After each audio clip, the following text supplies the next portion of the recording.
Chapter 771. The swords could not advance, but they kept coming like wind and rain. Junimo waved the iron sword in his hand with the strength of a mountain.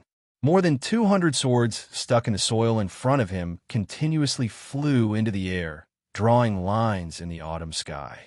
The entire field reverberated with the shrill, whistling sound of the sword. The slightly chilly autumn wind fled in all directions. This extremely domineering scene shocked everyone's mind. Junmo's body and mind were very tired after defeating Yi Su with difficulty. But taking this opportunity, his sword intent was extremely strong.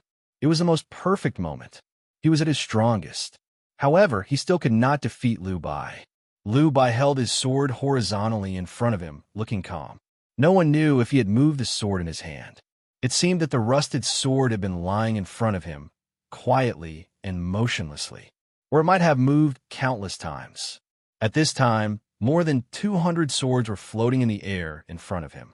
Because there were so many swords, they blocked the sky and looked particularly eerie, even a little crowded. This scene was really shocking. Liu Bai put away his sword. The 200 swords in the air no longer had anything to support them and fell to the ground with a loud bang. Like a pile of firewood that was not tied up tightly, they scattered to the sides. Liu Bai looked at Junimo and remained silent. There was no longer any admiration in his eyes. Admiration was the comment and recognition of the weak by the strong. After the attack of the sword rain, Liu Bai confirmed that Junimo was qualified and capable to fight with him on an equal footing. So he could not admire him anymore. He could only respect him. Liu Bai's greatest respect for his enemy was the sword. However, he did not have time to use his sword, because Junimo used his sword again. This time, Junimo did not use his own iron sword, but the discarded swords that he had taken away. The scattered swords in front of Liu Bai were still bouncing, and then suddenly bounced up. More than 200 swords instantly turned into more than 200 sword lights, breaking through the air. In the field in front of the verdant canyon, in the autumn sky, they danced wildly and fell like lightning. They pierced Liu Bai. Liu Bai frowned slightly and held his sword horizontally again. Swords could fly, but they relied on psyche power to control the chi of heaven and earth, and then control the swords. The more swords one wanted to control, the higher the requirement for the realm of psyche power. A natal item was a very difficult thing. There were very few cultivators in the cultivation world who would cultivate several natal items at the same time. Even great swordsmen in the see-through realm would only use their own natal sword. If he had to divert his attention to control more flying swords, it would be a very unwise choice. This kind of unwisdom lay more in the degree of difficulty. In the Battle of the Spring Breeze Pavilion that rainy night, Cao Xiaoshu, who was in the see-through realm, controlled 5 swords to kill the enemy. After that, it caused a long period of discussion in the cultivation circle. Everyone praised his talent, but also inevitably had some doubts. Now that Cao Xiaoshu had entered the knowing destiny state for a long time, the number of flying swords that he could control had already exceeded 5. But because it was a taboo to divide one's attention, he rarely used this method. But Junimo did it today. The swords danced in the sky in front of the verdant canyon, like a flock of birds, constantly falling at high speed. After being shaken off by the barrier around Liu Bai, they flew at high speed in the air and then fell again. Some of the flying swords were straight and extremely fast, like lightning. Some of the flying swords were like soft brush strokes on paper, drawing circles in the air. Some of the flying swords had unpredictable trajectories, sometimes to the east, sometimes to the west, and sometimes to the east.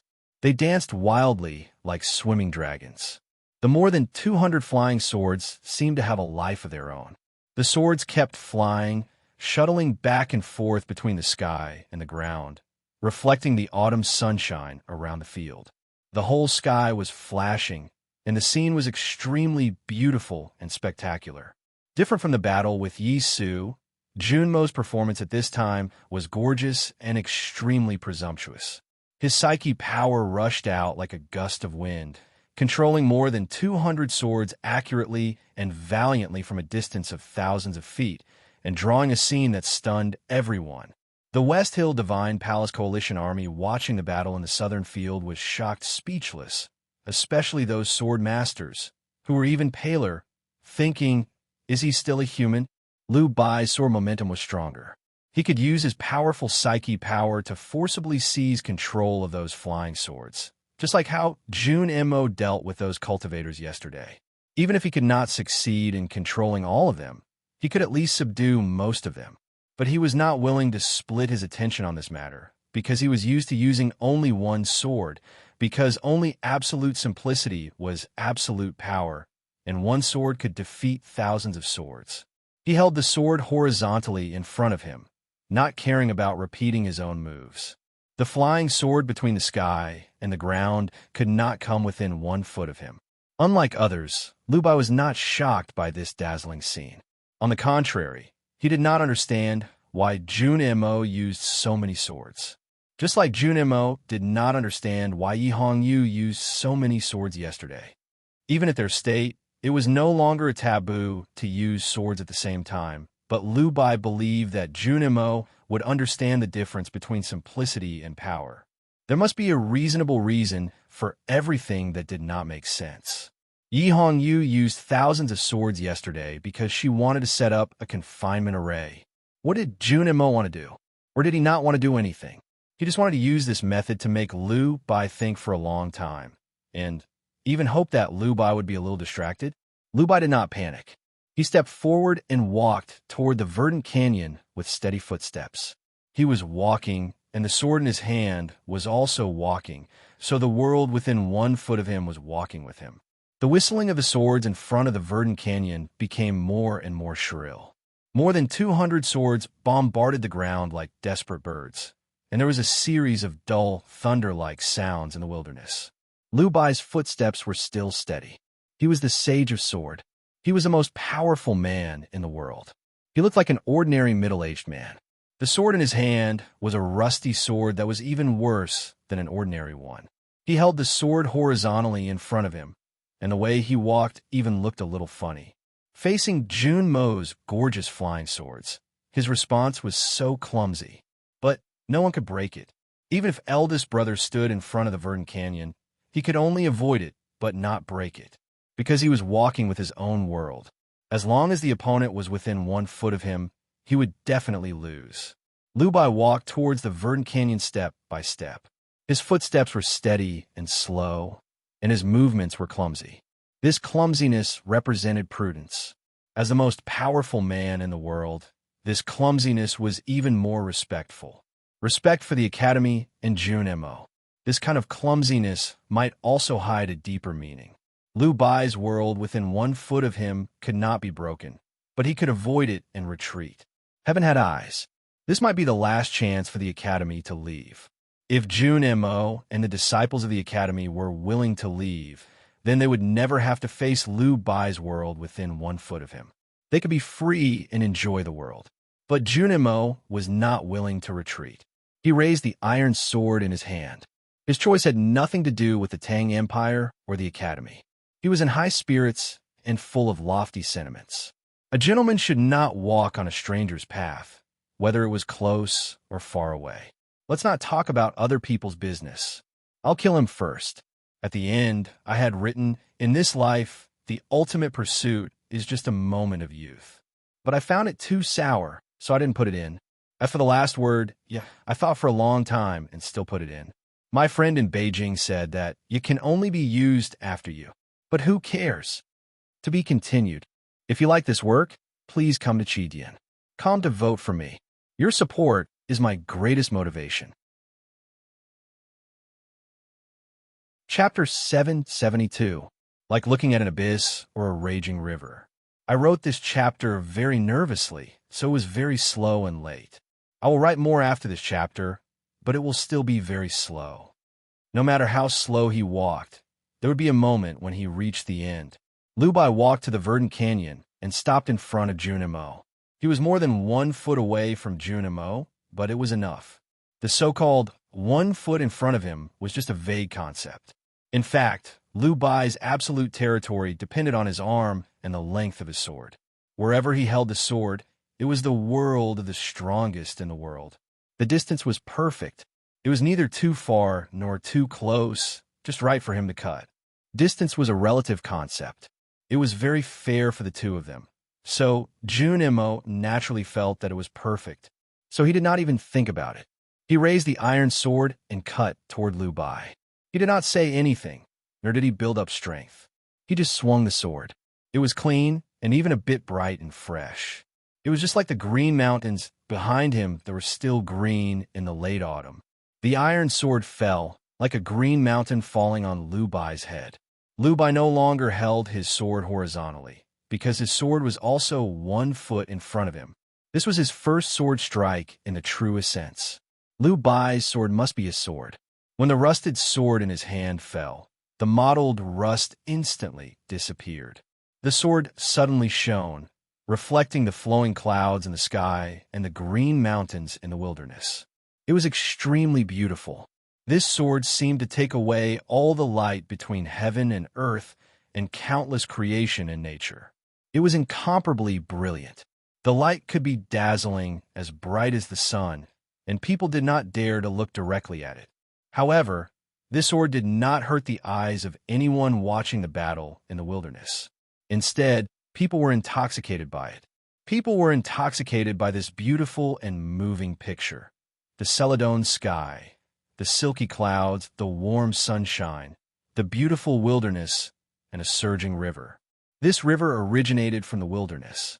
It was originally a trickling stream, stubbornly breaking through the mountains of the Ueluan kingdom, flowing through the fertile soil and abundant rainwater in the primeval forest. It received countless tributaries of rainwater and became a big river, carrying the sand from the south. The river was dyed yellow, and it became more and more majestic. The turbid waves were monstrous, and the yellow river water continuously slapped against the black cliff rocks, stirring up thousands of mud-like waves. It was as if 10,000 horses were roaring in it, and the sound was astonishing. Between the black cliff rocks, a young man was practicing his swordsmanship. His expression was calm. The sound of the waves could not enter his ears, and the shaking of the cliff rocks could not move his footsteps at all. He was focused on nothing else. Heaven and earth trembled and lost color, but no one knew whether it was because of the surging river or the person practicing swordsmanship by the riverside. When Lu Bai entered the path of cultivation, he saw a surging river at the initial awareness state. Hence, he was recognized as a peerless genius by the cultivation world. Later on, he realized his swordcraft by the river. Hence, his swordcraft was called the day sword. When the day sword was drawn, the river could be seen. Lu Bai's sword was the river. When he drew his sword, the river would appear. Everyone who saw this river would eventually be swallowed by the raging river water, a big river with wide waves. The muddy yellow water fell from the sky and became the Milky Way. It was as if a hole had been pierced in the sky, and countless rivers outside the dome fell like waterfalls. This river did not have any other aura. It was just powerful. The great river came crashing down. Junmo's eyes suddenly brightened. Looking at the turbid waves of the river, his eyes were still clear like a brook. He also raised his eyebrows. All these details proved that he was excited at this time. He had always been a person who could hardly be excited. In the eyes of Ning Ke and other younger brothers, he was a strict and old-fashioned man who would never be associated with excitement. Ever since he defeated Yi Su, the expression on his face hadn't changed at all. But this time he was really excited, because when he saw the surging river, he found that he was actually afraid. This emotion was very strange to him, so he was very excited. He finally saw the most powerful sword in the world. He waved the iron sword and chopped down at the river. The wide and straight iron sword, with the power of Qing Shan, chopped heavily into the muddy and surging river. The river suddenly split and rushed to the banks, revealing the bottom of the river full of sand and rocks. The next moment, the river rushed back again, covering the sand and rocks. Jun Mo waved the iron sword again. The river split again. He continued to wave the iron sword. The river continued to split and then recovered. There were many times when the iron sword hit the bottom of the river. The iron sword cut deep sword marks in the mud at the bottom of the river, breaking thousands of rocks. The sword and the rocks collided, making a dull sound. It was like the sound of iron striking. Junimo continued to wave the sword. In a breath, hundreds of iron swords appeared, but they could not stop the surging river from flowing southeast. The river continued to flow. Lu Bai's sword also continued to move forward. The river that fell from the sky was the most magnificent scene that could be seen in the human world. Facing such a surging river, humans would subconsciously look up to it and then be intoxicated. Even if they woke up, they would not have the courage to resist because of despair. This was the most powerful part of the day's swordsmanship. His sword did not borrow the power of heaven and earth. His sword was a part of heaven and earth, and the most magnificent part. At this moment, his sword was the concrete representation of heaven and earth. In front of the river, Junimo could stand still and silently wave his sword to resist. He had already surpassed most cultivators in the world. However, the river was hard to stop, and this was far from enough. Lu Bai's sword style arrived. The river roared. The wind roared. The crown fell. The bun scattered. Junmo's black hair danced in the wind. The uniform on his body had long since been cut into countless small holes, and his entire body was covered in blood. But he did not feel embarrassed at all. He was still solemn, as if he was still attending the banquet. The banquet was not over yet. His expression was still focused, calm, and even a little dull. He continued to wave the iron sword. But this time, the iron sword was no longer swinging. It became very delicate. It was as delicate as the embroidery needle in Muyu's hand. Junimo began to embroider with the iron sword. In an instant, the iron sword in his hand trembled countless times. The river was Lu Bai's sword. The wind and waves were the places where the iron sword and Lu Bai's sword had met hundreds of times. Junimo carved words in the wind and carved flowers in the waves. He wanted to use the smallest tools to carve the most magnificent rivers and mountains. He wanted to use the most silent method to decorate the most magnificent scene, just like how he used time and rain to polish the green stone under the eaves. In the Battle of the Verdant Canyon, Junimo knew from the beginning that he would have to face Lu Bai. Just as Lu Bai had said, he was not as good as Lu Bai in terms of sword momentum or swordsmanship. He was not Lu Bai's opponent, so he had to find another way out. Lu Bai had once written a letter to Yi Hongyu. There was a sword drawn on the letter. Ning Ke had seen the sword. He had made a copy in exchange for the Howren sword technique and placed it at the back of the mountain of the academy. Before going south to the Verdant Canyon, Junimo had looked at the paper for a long time before deciding on the sword style. This kind of sword style was completely opposite to his temperament. But this was the only way he had come up with after careful consideration. Just as Ning Ke had said, the people in the academy had always believed that if there was only one way left, it must be the best way. Moreover, he had told Yi Su that after careful consideration, if a rule was reasonable, he would not give in even if there were thousands of people in front of him. This was etiquette, so even if he wanted to oppose it, he still insisted. In order to defeat Lu Bai, Junimo had made ample preparations. He had displayed his swordsmanship to the fullest, from the most ferocious to the most subtle parts. This was indeed his most powerful moment. But the Yellow River was still the Yellow River. After all, Lu Bai was Lu Bai. He was not a willow branch by the river, a shepherd boy under the willow, a wild man on a sheepskin raft, a widow pushed into the turbid waves, or a rock in the river. He was the great river. No matter how freely Junmo's sword style was, it was still inferior to this great river. There was only a slight difference. The words in the air were not finished, and the flowers in the waves were still a petal short.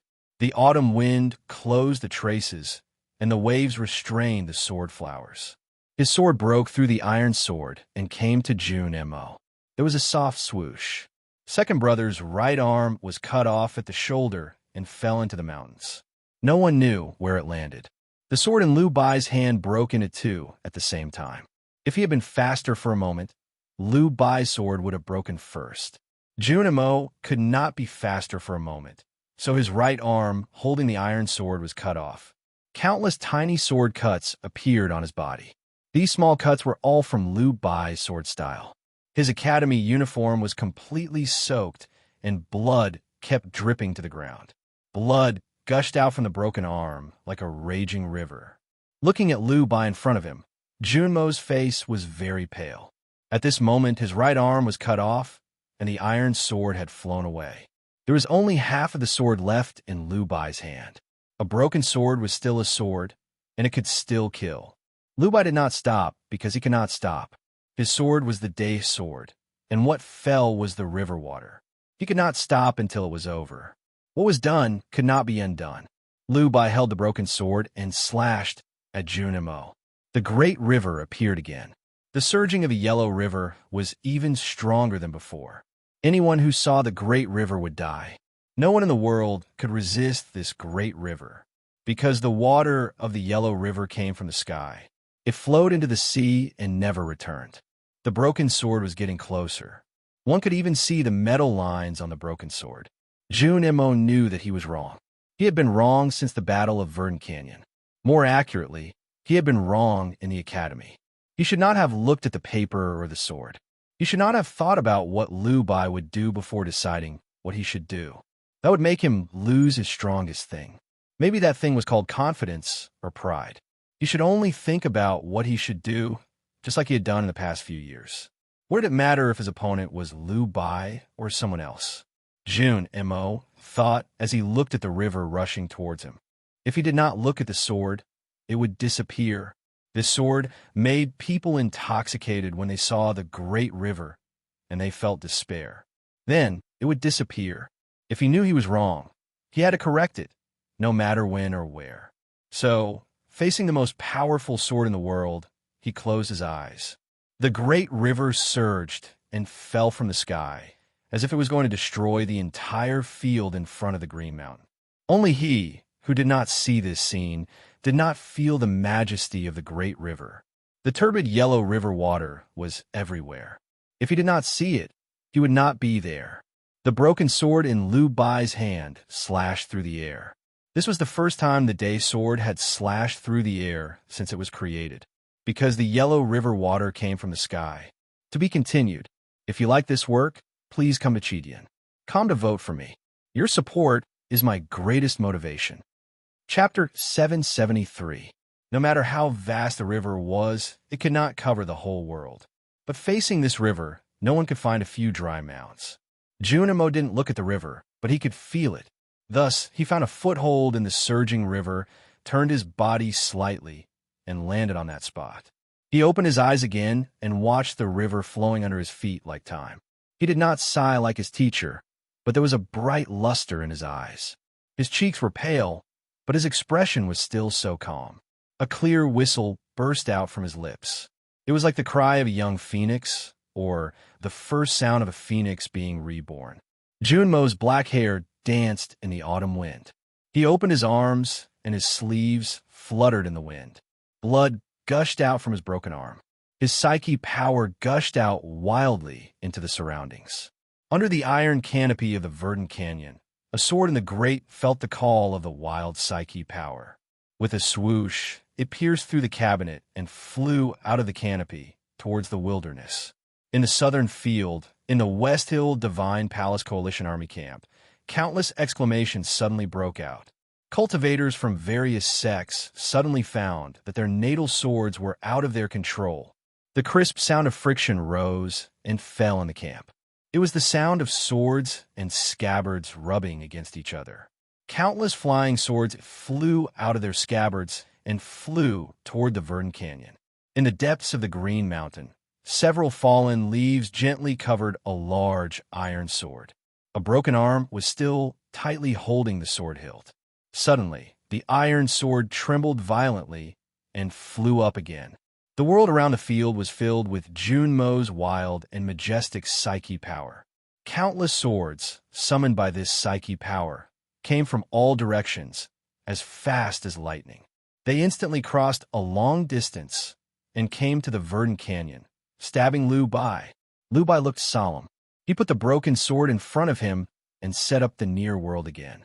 Thousands of swords suddenly stopped in the autumn wind around him and hovered in the air. There were so many swords that they formed a huge sword ball, blocking the sky and looking particularly cold. It was full of killing intent. This was the world of swords. This was a world surrounded by swords. Liu Bai was among thousands of swords. He could not see the situation on the other side, and even his connection with the chi of heaven and earth seemed to be cut off. He could only calculate. Jun Mo gripped his own sword amidst thousands of swords. He used his left hand. There were swords everywhere in front of the verdant canyon. The chi of heaven and earth was in chaos. But he could accurately find his own iron sword.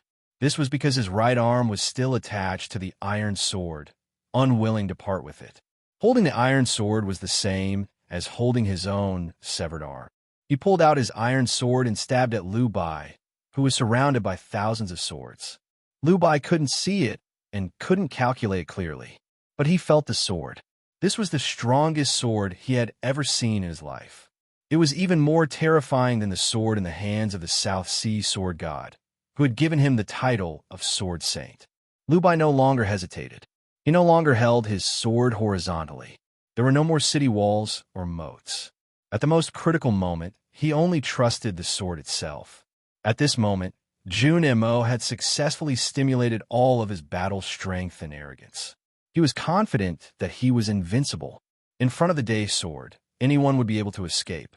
No matter how terrifying Jun Mo's sword was, it was impossible for it to be a match for him. Liu Bai drew his sword.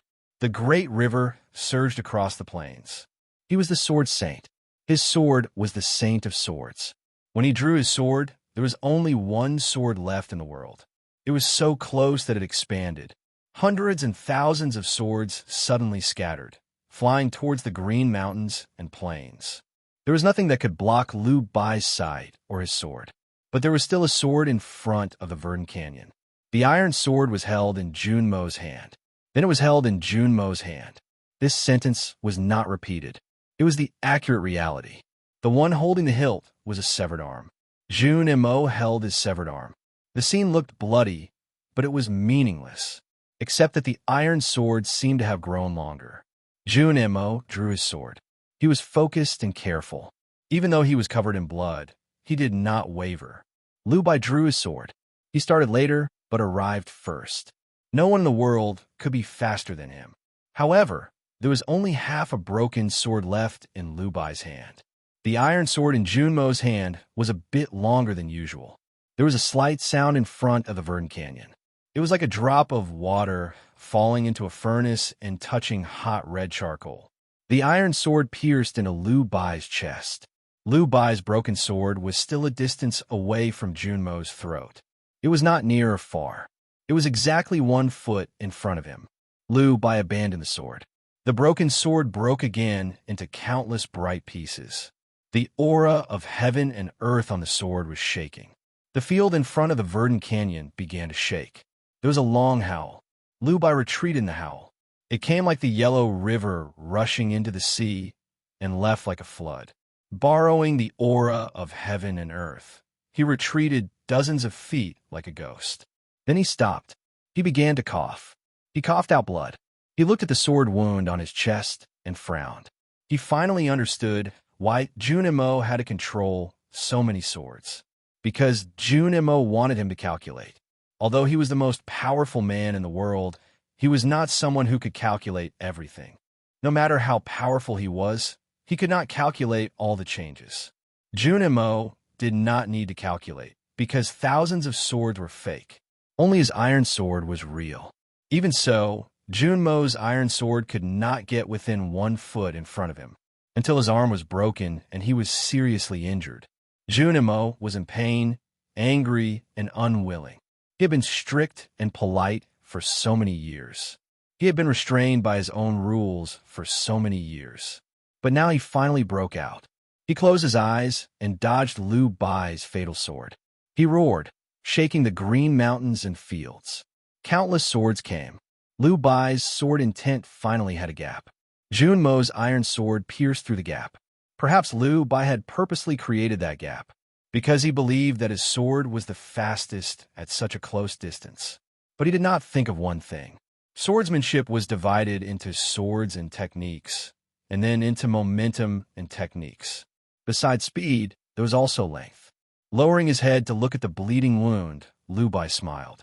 His smile was not lonely, but self-deprecating and emotional. No matter how he thought about it, he could never have imagined that the final outcome would be like this. He could accept that both sides were injured, but he could not accept the reason. The reason was ridiculous. The broken sword and the long sword met. For some reason, the one holding the broken sword stabbed his opponent to death. But for some reason, the one holding the long sword gained the advantage. This was a battle scene that ordinary people who had just learned swordsmanship could imagine. He and Jun Mo were the two strongest swordsmen in the world. But in the end, they used this method to put an end to the battle. He suddenly thought that a clear stream would become a turbid river, but it would become clear again after entering the sea. Could it be that the swordsmanship cultivation followed the same principle? I wrote these 2 chapters for 8 hours today. I can't finish them. I've seen some comments, and I'm not very satisfied with these chapters. What I want to say is that this is really a problem of my intelligence and ability. Everyone's ability has a limit, and it's impossible to write as well as you want. I can only say that I've done my best to write the chapters on the Battle of Verdun Canyon. There's no pretense. I've written it with all my might, so I'm satisfied with myself. I hope everyone is satisfied too. Good night. To be continued. If you like this work, please come Chidian. Come to vote for me. Your support is my greatest motivation. Chapter 774. The sound of footsteps came from behind Jun Mo. Except for the 4th brother who was holding the river and mountain sandbox, the rest of the people from the academy all rushed out from under the iron shelter. The 6th brother held the iron hammer and stared at Lu Bai, who was more than 30 meters away, vigilantly. Beigong Weiyang and Shimen Buhua held the zither and the flute and stood on both sides of Jun Mo. They all knew that even though Lu Bai was seriously injured, as long as he waved his sword, they would still die behind the iron shelter. But they still rushed over, because the 2nd brother needed them at this time. Wang Qi held the medicine box and was preparing with a pale face. Muyu held the needle and was ready to stop the bleeding for Jun Mo, but her hands were trembling. Looking at his broken shoulder, she felt as if her arm had been cut off, which was very painful.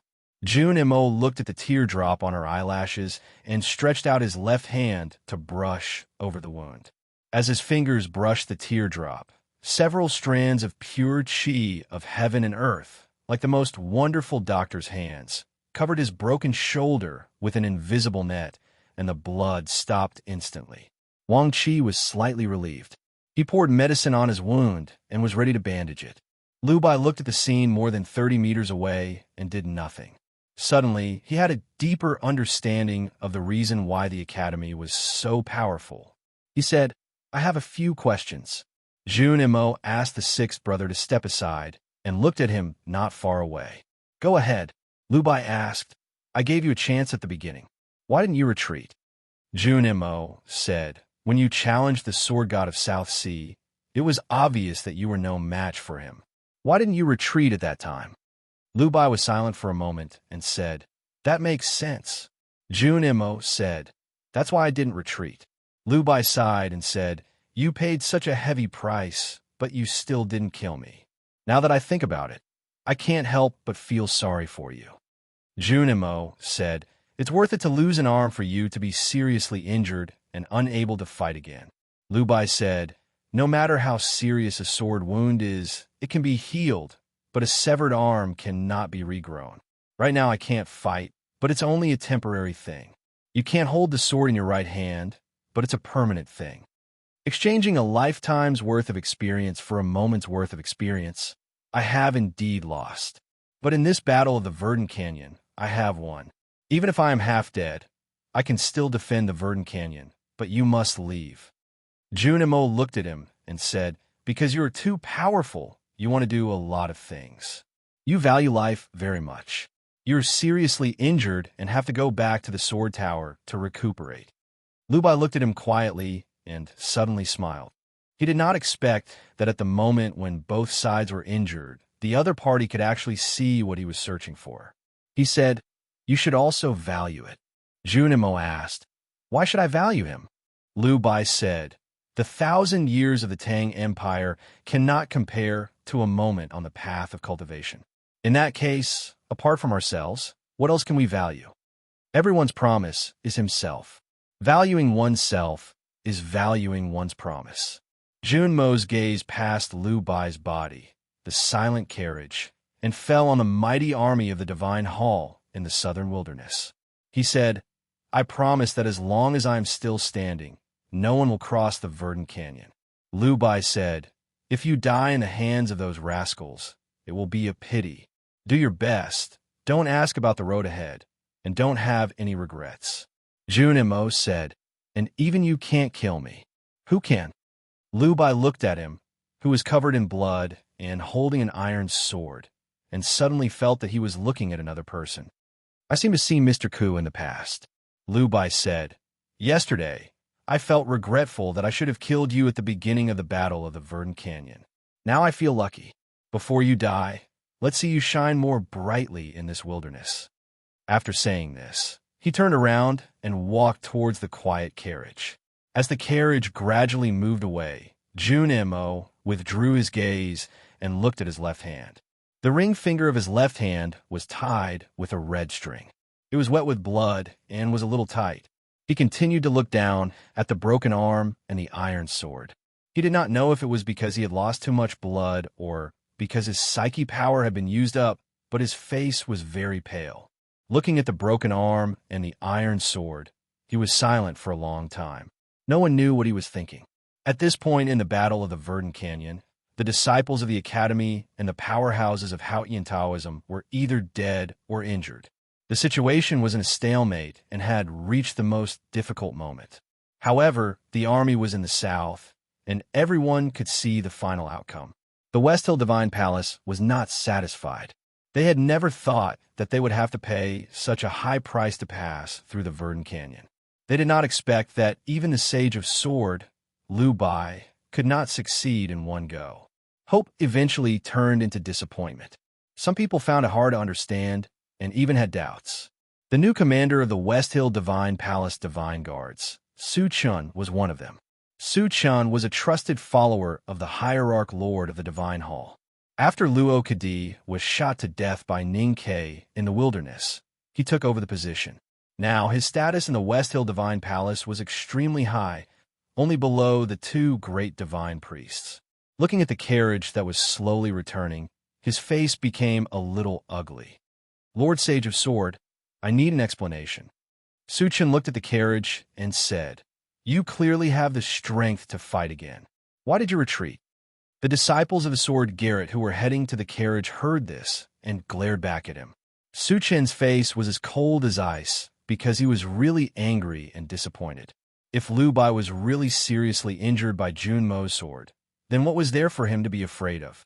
Moreover, Liu Bai's sword was already broken. A person without a sword could no longer be called the Sage of Sword.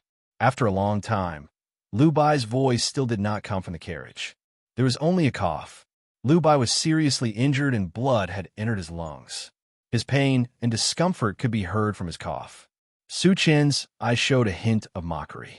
Liu Bai continued to cough, and the sound became louder and louder. Su Chen's pupils shrank, and the mockery instantly turned into fear and despair, because there was a line of blood between his eyebrows. The coughing continued to come from the quiet carriage. Every time Liu Bai coughed, there would be another line of blood on Su Chen's body. Whether it was the armor with golden rune lines on his body or his right hand that had secretly grasped the hilt of his sword. After a cough, there was a line of blood. There was a series of crashing noises. Su Chun and his warhorse turned into dozens of pieces of flesh and scattered on the field. Blood flowed everywhere.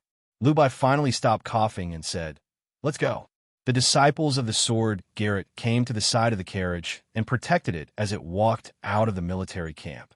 They looked around vigilantly. Countless eyes were watching the carriage. No one dared to stop it, no one dared to speak, and no one even dared to show any doubt in their eyes. Liu Bai and Junmo had fought, and both of them were seriously injured.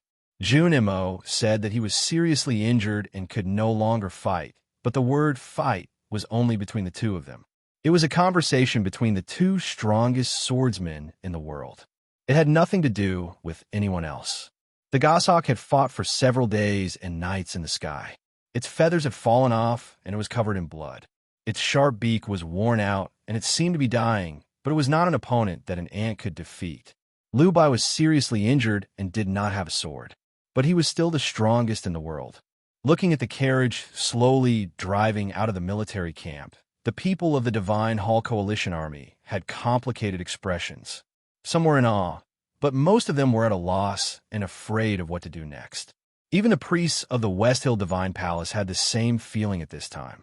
Liu Bai, the most powerful on their side, was injured and left. What about the Verdant Canyon? Yi Hanyu looked at the leaving carriage through the heavy gauze and did not speak. The climax of the Battle of Verdant Canyon was the battle between Liu Bai and Jun Mo. She believed that she would not be able to see such a battle between two swords for many years to come. As for an idiot like Su Chun, she did not care if he died. She was more concerned about the aftertaste after the climax.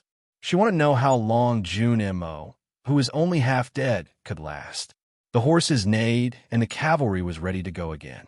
Then, like flowing water, they separated out of the military camp and converged in the field. They became a calm but powerful tide and surged toward the Verdant Canyon. The cavalry did not speed up and slowly drove toward the Verdant Canyon. They were afraid of the horrible sound of the zither and the flute, and the man they feared the most was already heavily injured, so they could deliberately slow down their speed, like a moving mountain range crushing over. This was the best opportunity for the coalition army to seize. Therefore, this attack was led by the commander-in-chief by Haixin. Almost all the elite cavalries were mobilized. They were determined to win. Thousands of cavalries stopped in front of the Verdant Canyon. The vanguard camp was not far from the iron shelter. It was the best distance for a charge. If the zither and flute sounded, the cavalries could dismount and fight on foot at any time. Bai Haixin lifted his visor and looked at the Verdant Canyon not far away. He looked at the man covered in blood and the iron shelter. His frosty face showed a trace of mockery. "You are now a cripple." He looked at Jun Mo and said, "So I will not accept surrender. Die." Hearing this, Jun Mo's expression did not change. Mui was extremely angry. As the commander-in-chief of the coalition army, Bai Haixin should not have come here in person. But he thought that no matter how powerful a powerhouse was, he would be extremely weak after losing an arm. This was the best opportunity for the West Hill Divine Palace Coalition Army. They had to seize it. The problem was that the West Hill Divine Palace Coalition Army's morale was at its lowest. The headmaster's ascension to heaven had seriously affected the morale of Liu Bai and the Buddhism sect cultivators. Liu Bai, the Sage of Sword, had failed to kill this man, which made the coalition army's morale extremely low.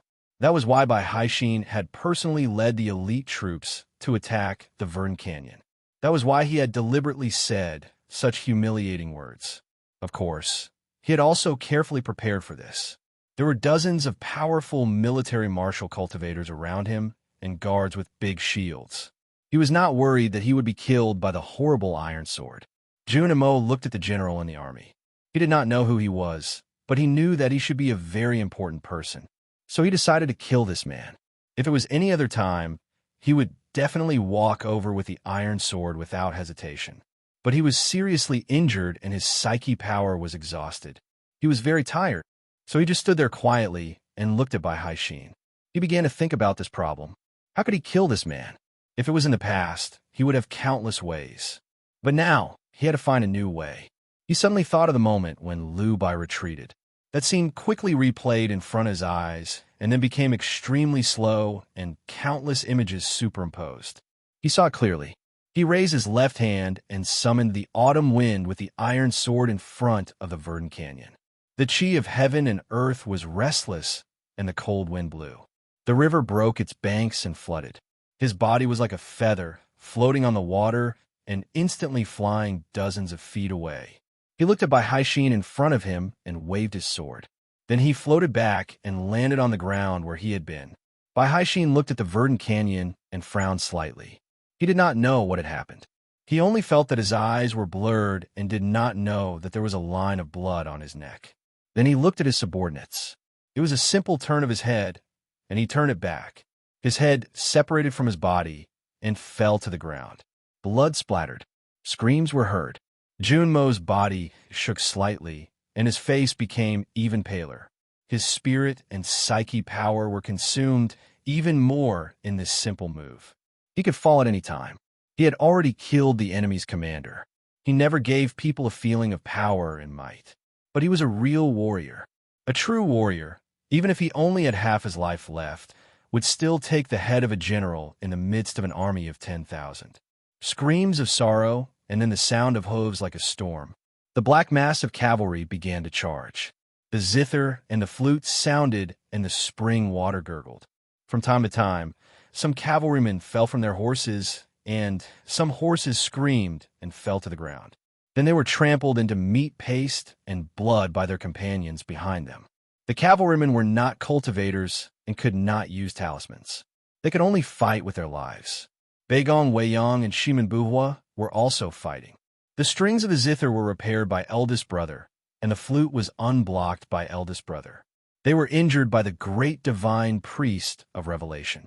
Although they were treated by eldest brother, they could not recover in such a short time. They lowered their heads and played the zither and flute attentively. The zither strings were stained with blood, and the flute began to drip blood. Muyu stood under the eaves of the iron shelter, holding several arrows in her hand and looking at the cavalrymen rushing over like a tide. The sixth brother stood in front of the shelter, holding a heavy iron hammer. The muscles on his arms were about to burst his clothes. The fourth brother held the river and mountain sandbox with trembling arms and a pale face. He knew that the academy was facing the greatest danger at this time and might even be wiped out. But he could not help his younger brother and sister. Jun Mo waved the iron sword. He held the hilt of the iron sword in his left hand, but it was still powerful. Blood splashed, and heads were cut off. Countless cavalrymen fell under the iron sword. But there were too many cavalrymen rushing to the Verdant Canyon. He had just lost an arm and was seriously injured. Although he was like a reef in the black tide, he could not stop the tide from rising and drowning the reef. Jun Mo's figure was gradually swallowed up by the cavalrymen. Dozens of cavalrymen crossed the dimming iron sword and came to the Verdant Canyon. Muyu looked at the twisted faces of the cavalrymen and broke the arrows in her hands. A pure aura of heaven and earth overflowed from the iron shelter to the field. 5 deep ravines suddenly appeared on the field that was covered in broken arrows and blood. The 5 ravines just surrounded the exit of the Verdant Canyon. Those ravines were very deep and bottomless, but they were not wide enough to accommodate the hooves of horses. The front hooves of a war horse stepped into the ravines and were broken by the great force of rushing forward. Tragic neighs sounded one after another. In an instant, more than a dozen war horses fell heavily to the ground. Several fierce shouts came from the cavalrymen of Divine Hall, and then they continued to charge. They knew it was the power of the tactical array. They had to kill the woman who presided over the tactical array as soon as possible. The sixth brother held the iron hammer and stood silently in the front. His burly body completely blocked the younger sister. More than a dozen arrows were shot at him, but he did not change his expression. The sharp arrows hit his bare chest, only leaving a few small white spots on his dark skin. A brave and lucky cavalryman crossed the 5 ravines and rushed to the iron shelter. The war horse was extremely fast, and the strong wind blew against his face. The sixth brother raised the iron hammer and smashed it down. He had been doing this all his life. Even the powerhouses of the Devil's Doctrine could not avoid his iron hammer, not to mention an ordinary cavalryman.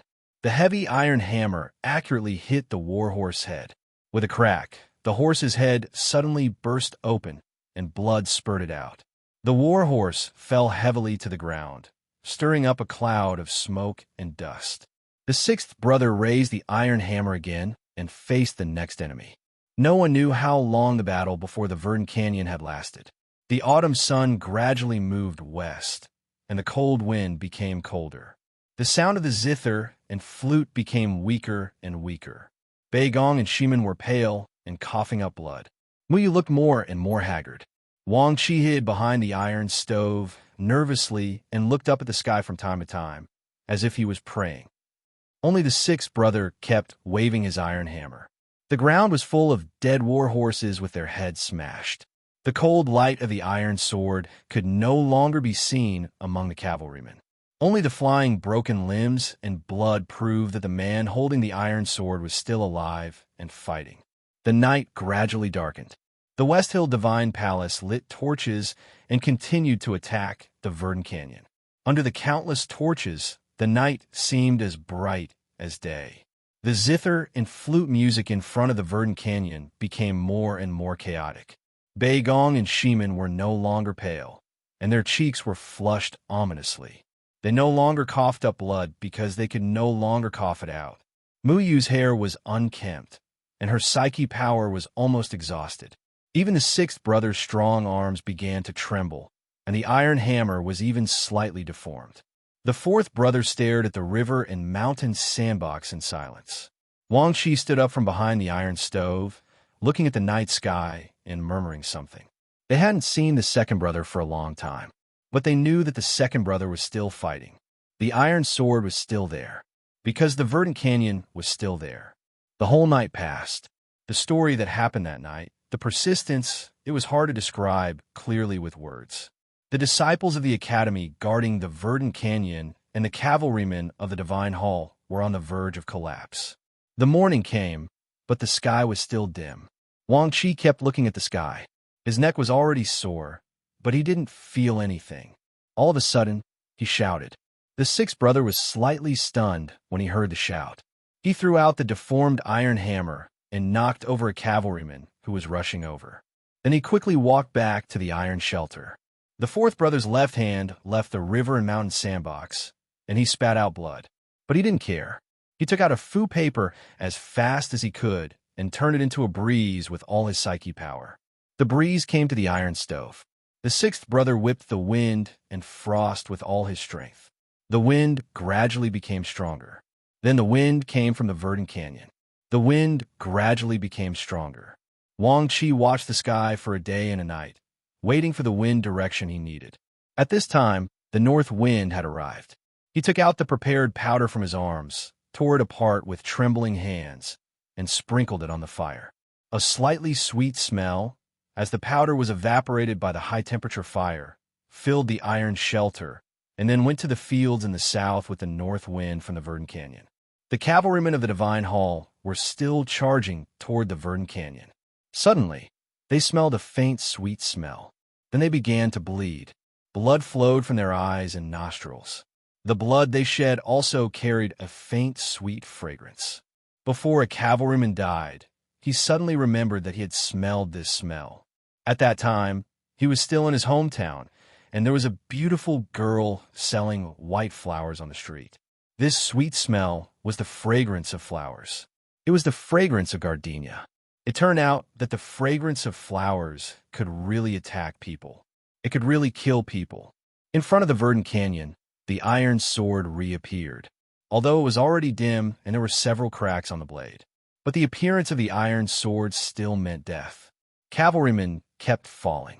Countless blood splashed into the sky and then fell down like a rain of blood. In the rain of blood, June Mo kept killing people. The wind blew, and the fragrance of flowers gradually dispersed. The cavalrymen gradually retreated, and there was finally a flat ground in front of the Verdant Canyon. June Mo stood there with the iron sword in his hand. There were corpses everywhere around him. No cavalryman continued to charge. The dark tide turned into a quiet sea. A general of the South Jin Kingdom looked at the tragic scene and suddenly felt very tired. Too many people had died that night.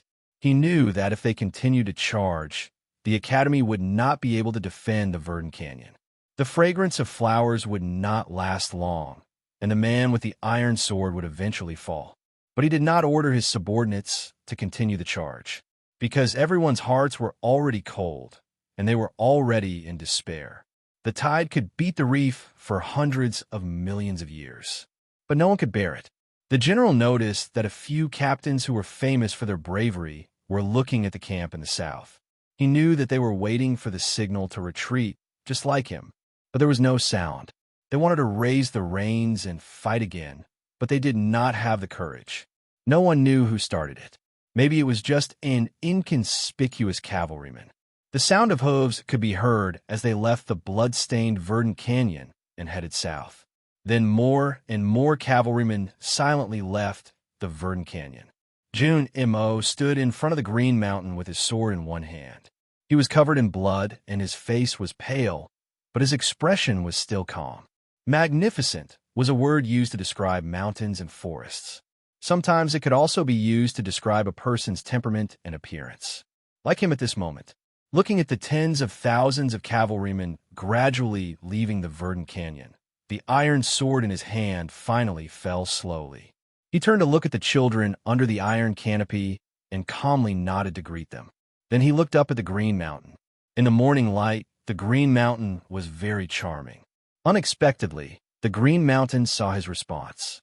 This chapter could not be divided and could only be written down, so it was a little late. Ninkei had thought of this sentence when he passed the verdant canyon. This is the second brother I like the Green Mountain. Tomorrow is Saturday off. I wish everyone a happy weekend. If there are no accidents, it will be at midnight on Sunday. Also, I haven't asked for a monthly ticket this month, so I want to ask for it now. I really think it's written well. To be continued. If you like this work, please come to Chidian. Come to vote for me. Your support is my greatest motivation. Chapter 775. The three northern counties of the Tang Empire were shrouded in a bloody storm. This was the real battlefield. The cavalrymen of the Golden Tribe from the south of the wilderness fought with the cavalrymen of the Tang Empire in the fertile wilderness. The battlefield stretched for hundreds of miles. There were battles and deaths every second. On the battlefield, the priests of the Golden Tribe royal court and the cultivators of the Tang Empire kept fighting. The chi of heaven and earth trembled. Countless cavalrymen charged fearlessly. The wilderness had long been painted red. In the Pamir Mountains, the Tang Empire's Western Army under the command of General Xu Chang finally defeated the army of the Yuelan Kingdom on the plateau and won a decisive victory after sacrificing more than 20,000 soldiers. Due to the long journey and the shortage of supplies, the Tang Empire's Western Army did not return to the three northern counties. Instead, they entered the Pamir Mountains and attacked the Yuelan Kingdom in the cold weather. The eastern border of the Tang Empire, which had not seen a war for many years, was now in a state of blood and fire. Tens of thousands of grassland cavalrymen were wreaking havoc in the wilderness.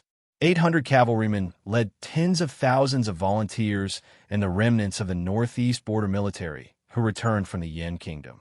They carried out the fiercest resistance and gradually reversed the extremely passive situation. Fighting on their own land could receive strong support from the temporary government office and the Tang people. Apart from that, the most important reason why the Tang army could reverse the situation so quickly in the eastern border was that the grassland cavalrymen lacked a commander. Prince Longqing had gotten rid of this group of subordinates many days ago. Longqing did not leave the battlefield alone. He took with him nearly 1,000 of the most elite cavalrymen of Divine Hall and more than 2,000 absolutely loyal cavalrymen of the Left King's Palace. The world war against the Tang Empire had been going on for some time.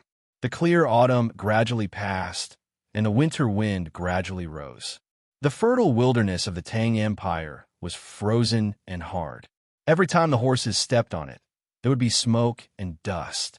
More than 3,000 cavalrymen galloped on the central wilderness of the Tang Empire. From afar, they looked like a yellow dragon. The cavalrymen were already extremely tired after the continuous high-speed attacks. Even Longqing felt that he could not hold on any longer. But he did not give the order to rest. The main force of the Tang Empire had been mobilized. Other than the ordinary prefectural armies, there was no defense force in the central counties. There was no way they could stop the cavalrymen. At this time, Longqing and his cavalrymen were close to Chang'an City. Of course, he could not rest. He knew that Chang'an City was about to open and there was no defense in the city. The roads around Chang'an and city were covered in dust and footprints. Abandoned luggage could also be seen. These were the traces left behind by the refugees in the surrounding areas. What was fortunate or admirable was that under the joint efforts of the Tang Empire, nearly 1 million refugees were brought into the city in just 2 days. There was not a single corpse on the road. The provisions transported from the various counties had already entered the city even earlier. The surrounding counties and villages had been completely abandoned, fortifying the walls and clearing the fields. All the city gates had already been closed, leaving only the southern gate facing Vermilion Bird Avenue open for people to enter and exit. There were few pedestrians outside the city gate, and a few soldiers were vigilantly watching all directions outside the city. Chang and city was ready for battle, and they were full of confidence. The borders of the country had been broken, but the mountains and rivers were still there. Whether it was the imperial court of the Tang Empire or the people in the city, they all thought that the enemy they were about to face should be the West Hill Divine Palace Army, going north from the Verdant Canyon. No one thought that on the official road in the east, Prince Longqing was leading the cavalry to break through, and no one knew who the real enemy of Chang and city was. Therefore, they did not understand why the imperial court had never closed the southern gate, and why so many people and resources were mobilized to move the giant stones outside the southern gate at such a critical moment. Only the Academy and the Empress in the palace knew the real reason. The God-stunning array had been damaged. Chang and city could now resist all kinds of armies, but could not resist the real enemy. The enemy that put Chang and city in danger was not the cavalry of the Golden Palace, not Longqing and his cavalry, not the mighty Divine Hall army in the south. It was just one person, a very scary person. A young girl stood outside the southern gate, looking at the giant stones in the field and feeling the familiar smell. Her ponytails swayed gently in the cold wind, and she somewhat missed the past. Ning Ke stood behind her, and his haggard expression finally relaxed a little. Although the blockage of the God-stunning array was still there, it would be much more difficult to enter the city with this stone array tactics. The girl was naturally the Academy's third sister, Yulian. She did not allow herself to immerse in such sentiments for too long, and calmly said, "After all, we still have to repair Chang and city." Ning Ke said, "Still not enough?" Yu Yin said, "The headmaster has left the human world. In this world, there are only 4 people who can be called extraordinary. 2 of them don't care about worldly affairs, and the chief preaching monk's law follows the thick soil. So the only one who can threaten Chang and city is the Abbey Dean. This stone array tactics can at most stop him for a while, but how can it stop him for a lifetime?" Mo Shanshan slightly frowned and seemed a little worried. Ning Ke had never seen the legendary Abbey Dean of Jishou Abbey. He thought that eldest brother had delayed this person for a few days, but he did not feel that the person was very powerful. Hearing this, he could not help but frown slightly. Yu Yin said, "Since the God-stunning array has been broken, if eldest brother did not use his life to stop us, all of us would have been killed by the Abbey Dean, and the war would have been over." Ning Ke said, "Eldest brother and senior sister, you have also broken the 5 states." Yu Yin said, "The 5 states are just a threshold. Breaking the 5 states does not mean that one is absolutely powerful. Although I have broken the 5 states, I may not be able to defeat Liu Bai, but the Abbey Dean is different." Ning Ke asked, "What's the difference?"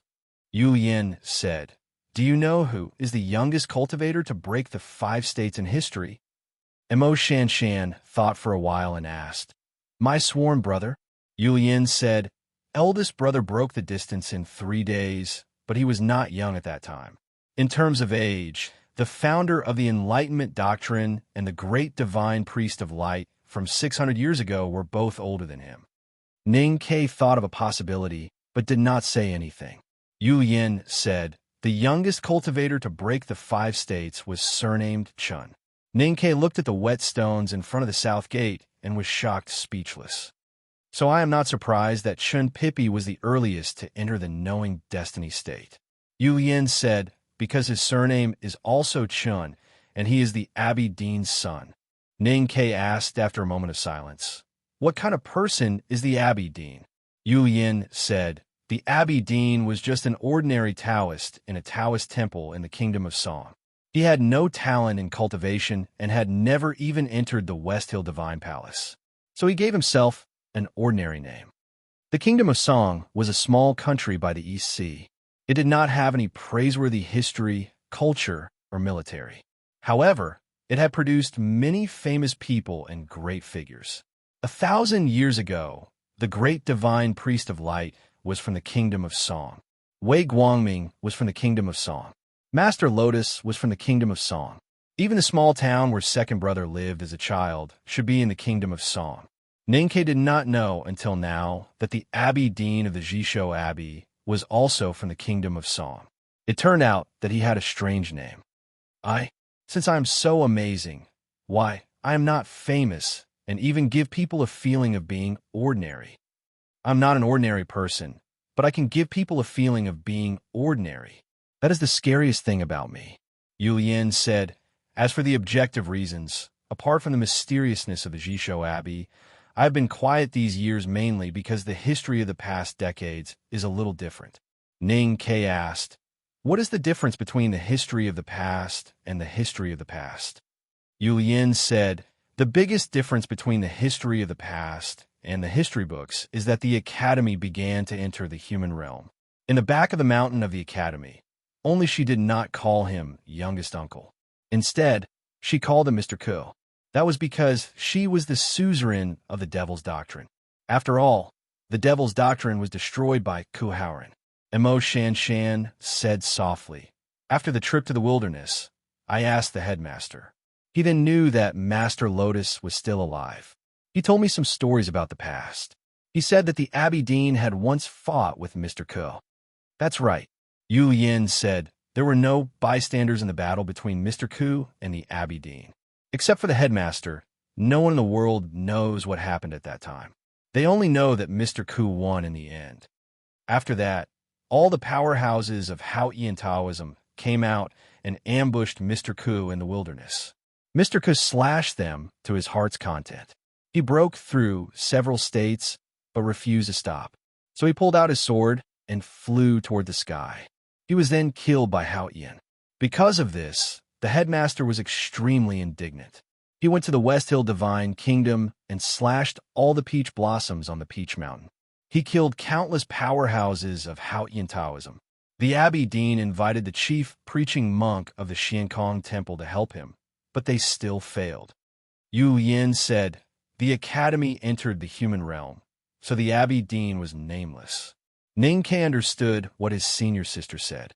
As the youngest person to break through the 5 realms, Chun Mao undoubtedly had the right to leave his name in the history of cultivation. But because there were 2 other people's names in the history of these years, he did not have a shred of glory. One was the headmaster. The other was Ku Haoran. But from another perspective, it also showed how powerful Chun Mao was. Because he lost to the youngest uncle and the headmaster, but he did not die.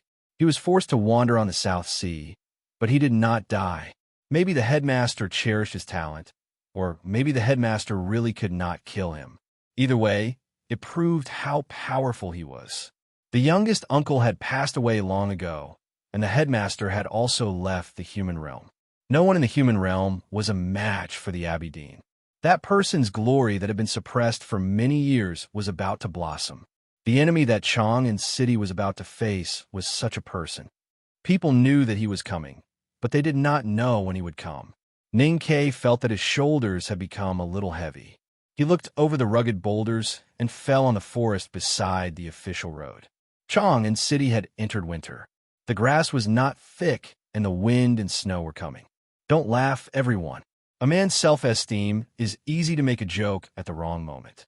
I had a hard time writing today, and I hope it will be done soon. Now it seems that my cervical vertebra is affected. Oh, the reason for not updating is very positive. I hope that the Abbey Dean's battle can also be written with positive energy. I lay down more, and I hope to write faster. I'm really sorry, and I apologize again because I did not manage myself well. To be continued. If you like this work, please come Chidian. Come to vote for me. Your support is my biggest motivation. Chapter 776. Yu Yin continued.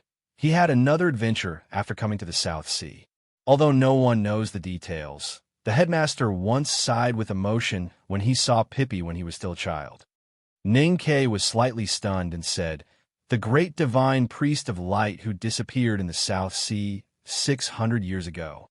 Yu Yin said, "Yes. I always think he has gained a lot from this."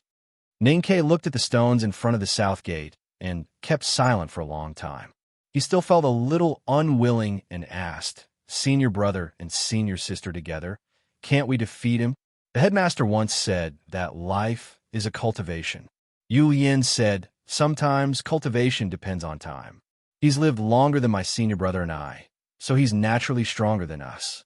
Although my senior brother is talented, he's too gentle. Even if he learned how to fight, he'd still be no match for him." She did not comment on herself, which was also a tacit agreement. Ning Ke also thought of a very troublesome and crucial problem. Third sister was still injured, and it might be a very serious injury. The hierarch of the West Hill Divine Palace was a powerhouse beyond the 5 states. Although she was the most mysterious and powerful 23-year cicada cultivation, she had to pay a price to defeat that person. In the current situation, the only thing that could defeat the Abbey Dean of the Jisho Abbey was the God-stunning array. Ning Ke turned around and walked into the city gate, continuing his journey to solve the problem. As time went by, the chi of heaven and earth in Chang and became more and more stagnant because of the stone array tactics outside the south gate. Especially the dark line between life and death, it was very blocked. Ning Ke walked on the Vermilion Bird Avenue, walking in the blocked chi of heaven and earth. Countless refugees who evacuated into Chang and were arranged by the imperial court and the marketplace to live in various residences. There were few pedestrians on the long street, and most of the shops and restaurants along the street were closed. The street was no longer bustling with people. The cold winter wind blew back and forth in the street, making it particularly deserted. The Great Blockage Formation outside the South Gate played a very small role. Although it could block the Abbey Dean, it was confirmed that it was impossible to break through the blocked God-stunning array in a short time. Then where could he mobilize so much chi of heaven and earth to repair the God-stunning array? This problem had been bothering him for a long time. He had not slept or rested for several days and nights, racking his brains. Occasionally, he would feel something and even have a specific idea, but he could not find a way to implement it. How can those illusory auras turn into real power? Ning Ke looked at the vermilion bird painting in the middle of the street and asked. The vermilion bird did not reply because it did not know either. Ning Ke turned around and continued walking. He thought of the steamed bun shop he had seen on the shore of Yinming Lake that morning, the hot mist on the bluestone, and the realization he had at that time. His mood became more and more depressed. He vaguely understood what he had to do, but he did not know how to do it. He saw hope in front of him, but he didn't know how to grasp it. He saw the other shore, but there was no boat, so his worries grew. He walked out of a quiet alley and suddenly heard the sound of reading coming from behind the wall. Some private tutor was lecturing the students on the laws of the Tang Empire. Judging from their voices, the students were still very young. Their clear and childish voices recited the complicated laws of the Tang Empire. Their voices were uneven, but they were very focused. It was interesting and touching. Seeing that the country was about to fall and the family was about to perish, the sounds of reading could still be heard in the streets. He could still hear the laws of the Tang Empire. This calmness was very touching and even awe-inspiring, because there was a kind of power in this calmness. Ning Ke stood outside the wall and quietly listened to the sound of reading. He listened for a long time. This was the aura of the human world. But how to make this power tangible? The Southern Gate Temple in front of the Imperial Palace was very quiet.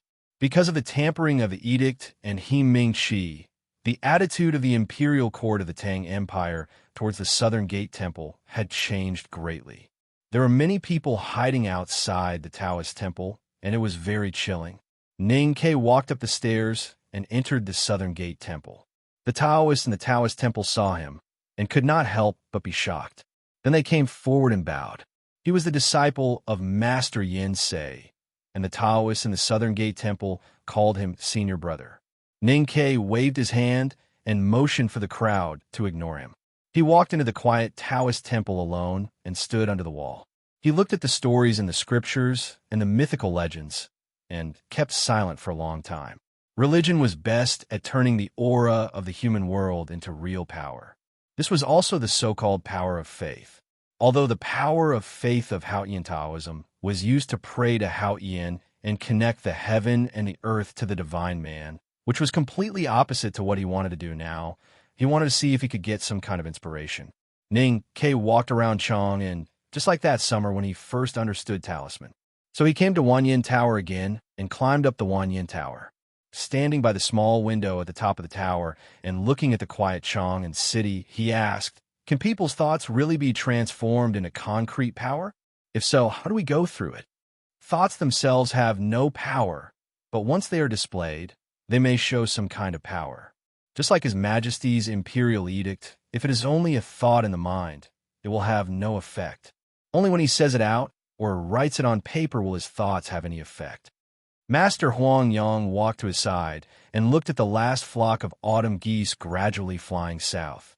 He said, "If the way you asked about is equivalent to a method, then language is a method, and writing is also a method." Ning Ke asked, "What about faith?" Master Huang Yang said, "Faith itself has no power. It needs a specific direction. When countless people's faith is concentrated in that direction, the power will be reflected in that direction."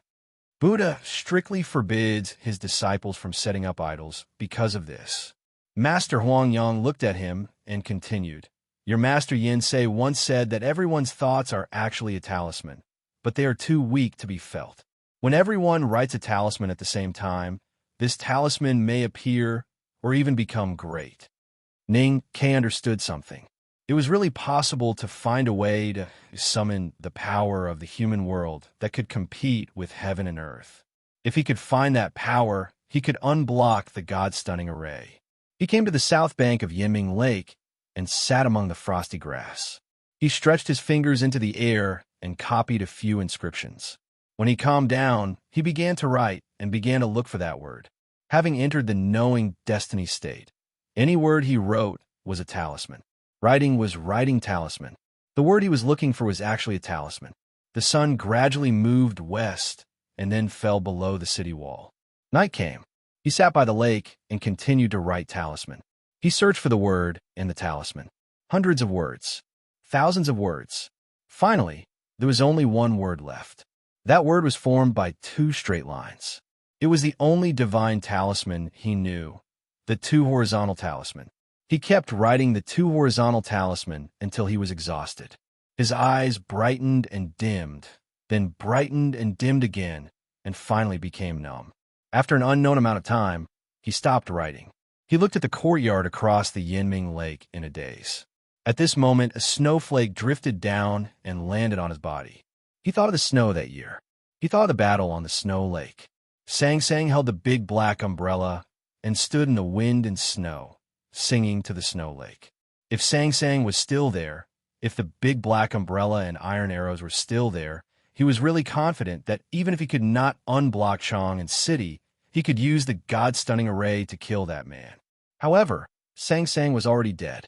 The courtyard across the lake had no lights for many days. The people sent by the imperial court to the Sisui River reported that the big black horse and carriage had disappeared. He had to find the word that could mobilize the power of the human world. The snowflakes continued to fall. A few eyelashes fluttered down. His face was pale, but his cheeks were flushed, which looked extremely unhealthy. He looked calm, but in fact, he was extremely anxious and tired. He could not find the word, and he could not write the talisman. Master Yin Sei spent his whole life to find the talisman, let alone him. Ning Ke sighed. A white mist. He raised his finger, continued to write, and continued to search. He wrote in the white mist, in the falling snow, and on the ground that was gradually covered with snow. Because of fatigue and nervousness, his hand trembled more and more severely. The two strokes of the two horizontal talisman sometimes became a little crooked. It snowed in Chong and City. This was the first snow in the 18th year of Tianqi. The first snow. The night gradually faded, and the morning came. The streets and eaves of the city were covered with white snow, and it was very clean. Last night, the wind came from the north, and the south of the city was quiet. Because there was no cold wind, the southern city wall was covered with a light layer of snow. It looked like a white curtain. Suddenly, there was a footprint in the thin snow on the city wall. It was about 100 feet from the ground. The goshawk could build its nest, but people could not. But there was one more footprint. After a moment, another footprint appeared in the thin snow on the city wall hundreds of feet away. Then a pair of footprints appeared behind it. The two footprints belonged to two people. The winter eagle was awakened by the footsteps on the city wall. It looked into the distant sky warily. The footprints of the two people were clearly on the city wall, but it looked into the sky. On the endless city wall of Chang'an, the footprints of the two people appeared from time to time. No one could be seen. Only footprints could be seen. It was like the traces left by immortals in the human world. The footprints gradually reached the south gate. In the light snowflakes, a touch of indigo appeared. The Abbey Dean of the Jisho Abbey appeared outside the south gate. A Taoist sword was carried on his back. He had not slept for 7 days, and he had traveled tens of thousands of miles between mountains and rivers, but he was still refreshed. Suddenly, a wooden stick appeared in the snow. The wooden stick was very short, very hard. The wooden stick hit the back of the Abbey Dean's head. The Abbey Dean waved his sword. The sword and the wooden stick met. There was a loud sound. The sound was melodious and loud. The sound was loud. Chang'an city woke up. The bell in the city rang loudly. Maybe it was because of the sound of the bell, or because of the collision between the sword and the wooden stick, or because of that person. The thin snow on the southern city wall, which was more than 10 miles long, rustled down. It revealed the black color of the city wall. There was a lot of snow under the city wall. Like a falling curtain, it piled up in one place. I like the last scene very much. It would be beautiful if it was made into a movie. Roll call. This chapter is almost over. I hope it can return to normal as soon as possible. Now you can scold me all you want. I also want to scold the days when it takes 6 hours to write a chapter. To be continued. If you like this work, please come Chidian. Come to vote for me. Your support is my greatest motivation. Chapter 777. The snow fell like a curtain and fell at the foot of the city wall, forming a snow line about half a man's height in front of the south gate. A scholar came and stood in front of the snow, lined silently. He was still wearing the old cotton-padded jacket, but now it was full of cuts made by swords. Hundreds of cotton flowers squeezed out of it and shivered in the snow wind. Some of the blood that he had shed over the past few days had been blown away by the wind between the mountains and rivers, but most of it had coagulated on the cotton that had bloomed, making it look extremely black and ugly. In addition, the wooden stick in his hand had many shallow sword marks on it, making him look like a beggar who had been chased by a vicious dog for many days. Although his appearance was a little disheveled, his expression was still calm, giving off a feeling of cleanliness from the inside out. Just like the slowly falling first snow. He looked at the Abbey Dean and said, "Chang'an is the last place the Academy chose." The Abbey Dean looked at him and said, "I chose this place first." Eldest brother asked, "Why?" The Abbey Dean said, "Because this city can no longer stop me." Eldest brother asked, "Then why did you come so late?" "Because this city can't stop me until now." The Abbey Dean held the Taoist sword in his hand and looked at the magnificent city in front of him. He said, "The Academy is waiting, and so am I. You are waiting for this city to recover, and I am waiting for it to weaken." Eldest brother said, "It seems that you have waited for the result you wanted." The Abbey Dean said, "Don't be surprised about this result. I have prepared for many years to break this array. Since the headmaster left the human world, no one can change the course. No matter if we follow or not, we can't go against the will of heaven." He looked at eldest brother in front of the snow line and said, "This snow line can't stop me, and neither can the Academy. I will kill you and destroy the God-stunning array. Then everything will be over." After saying this, he walked toward Chang'an. The road outside the south gate was covered with a shallow layer of snow. The Abbey Dean's right foot had just touched the ground, and he did not even leave a mark on the snow. He only took one step, or more precisely, half a step. The Abbey Dean looked down at the ground. He was wearing cloth shoes. There was a small stone beside the cloth shoes. He looked at the stone and frowned slightly. Then, he withdrew his right foot and returned to his original position. The Abbey Dean looked around and noticed that thousands of stones had appeared around the south gate of Chong and City. The stones were of different sizes, sharp edges, and round like eggs. However, no matter what shape the stone was, all of them gave off an extremely strong sense of stubbornness and injustice. The aura seemed so silent and unwilling, and it seemed as if it wanted to fill the entire world.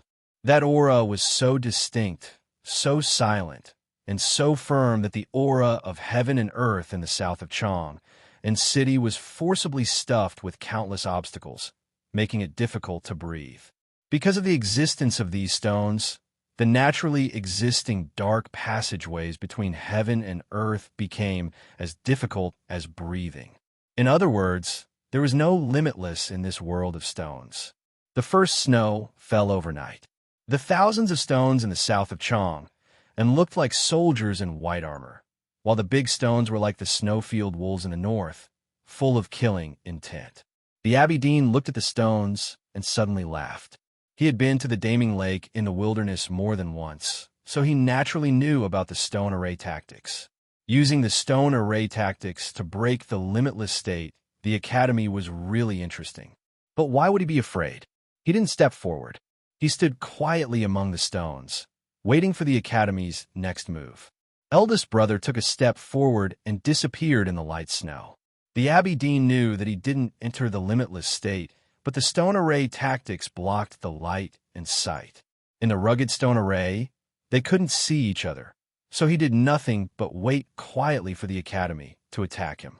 The snow was still falling slowly, and it was faint and beautiful. But when it was about to fall on the ground, it suddenly disappeared and then fell dozens of feet away, or even hundreds of feet away. It felt very strange.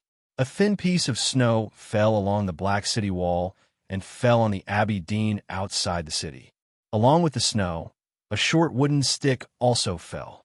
The wooden stick broke the wind silently, and even the blocked aura between heaven and earth were not affected at all.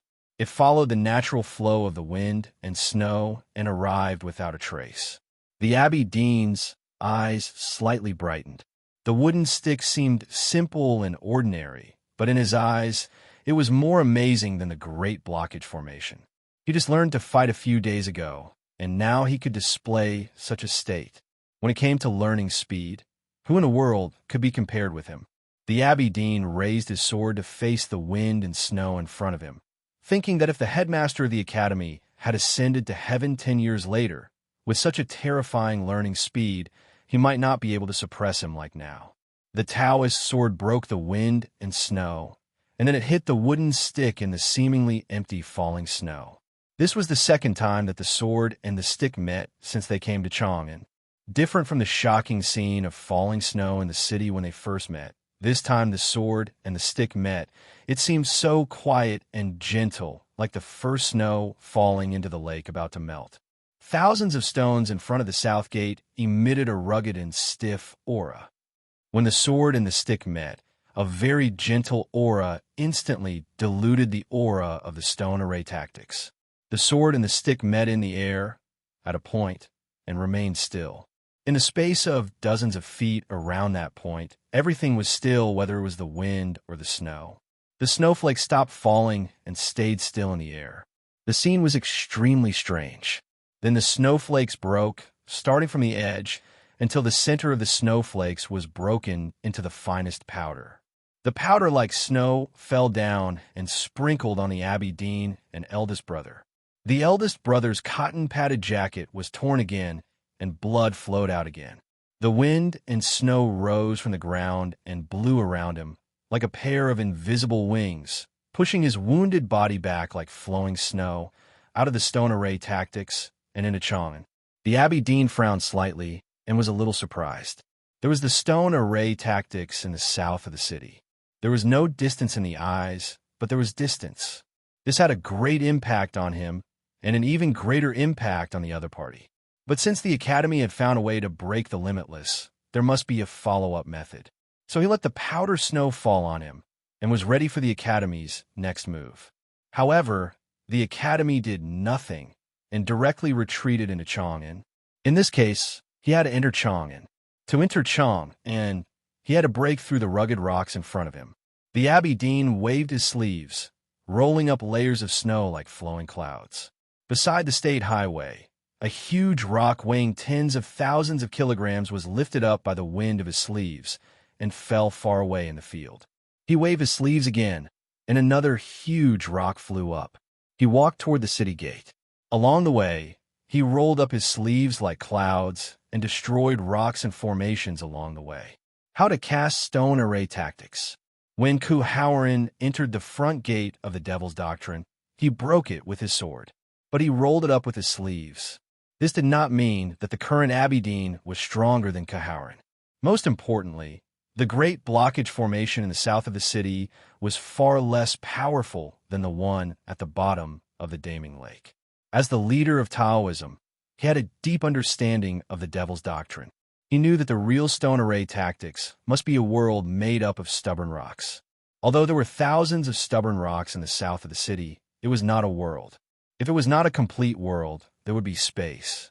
If there was space, there would be walking, and there would be more space. Outside the city, there was the sound of falling rocks. The wind and snow gradually stopped, and the indigo robe was approaching. On the city wall, Emo Shanshan's hair was covered with snowflakes, and her lips were bleeding. Her face was slightly pale. The Abbey Dean waved his sleeves casually, and the stone array tactics was broken. Walking through the south gate, he entered Chang'an. There was no pedestrian on the Vermilion Bird Avenue. It was extremely quiet, and only the snow kept falling. The Abbey Dean walked on the straight Vermilion Bird Avenue, looking relaxed. He looked at the buildings beside the avenue, the carvings in the middle of the street that were not completely covered by the snow, the black eaves, and the old tiles covered with snow. He looked like an ordinary tourist. So Chang'an is like this. Many years ago, when he was still a child, he once came to Chang'an and with the elders of his family. But it was too long ago, and he had no specific memory of the city. Later, he began to cultivate Taoism and never came to Chang'an again, because he became very powerful as soon as he began to cultivate Taoism. Without an invitation, Chang'an would not allow him to enter.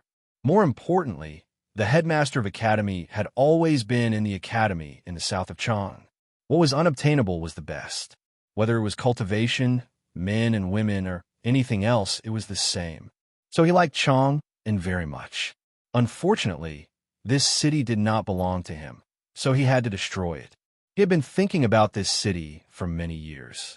He had been thinking about destroying this city for many years. Today, he finally entered this city. He could not help but sigh.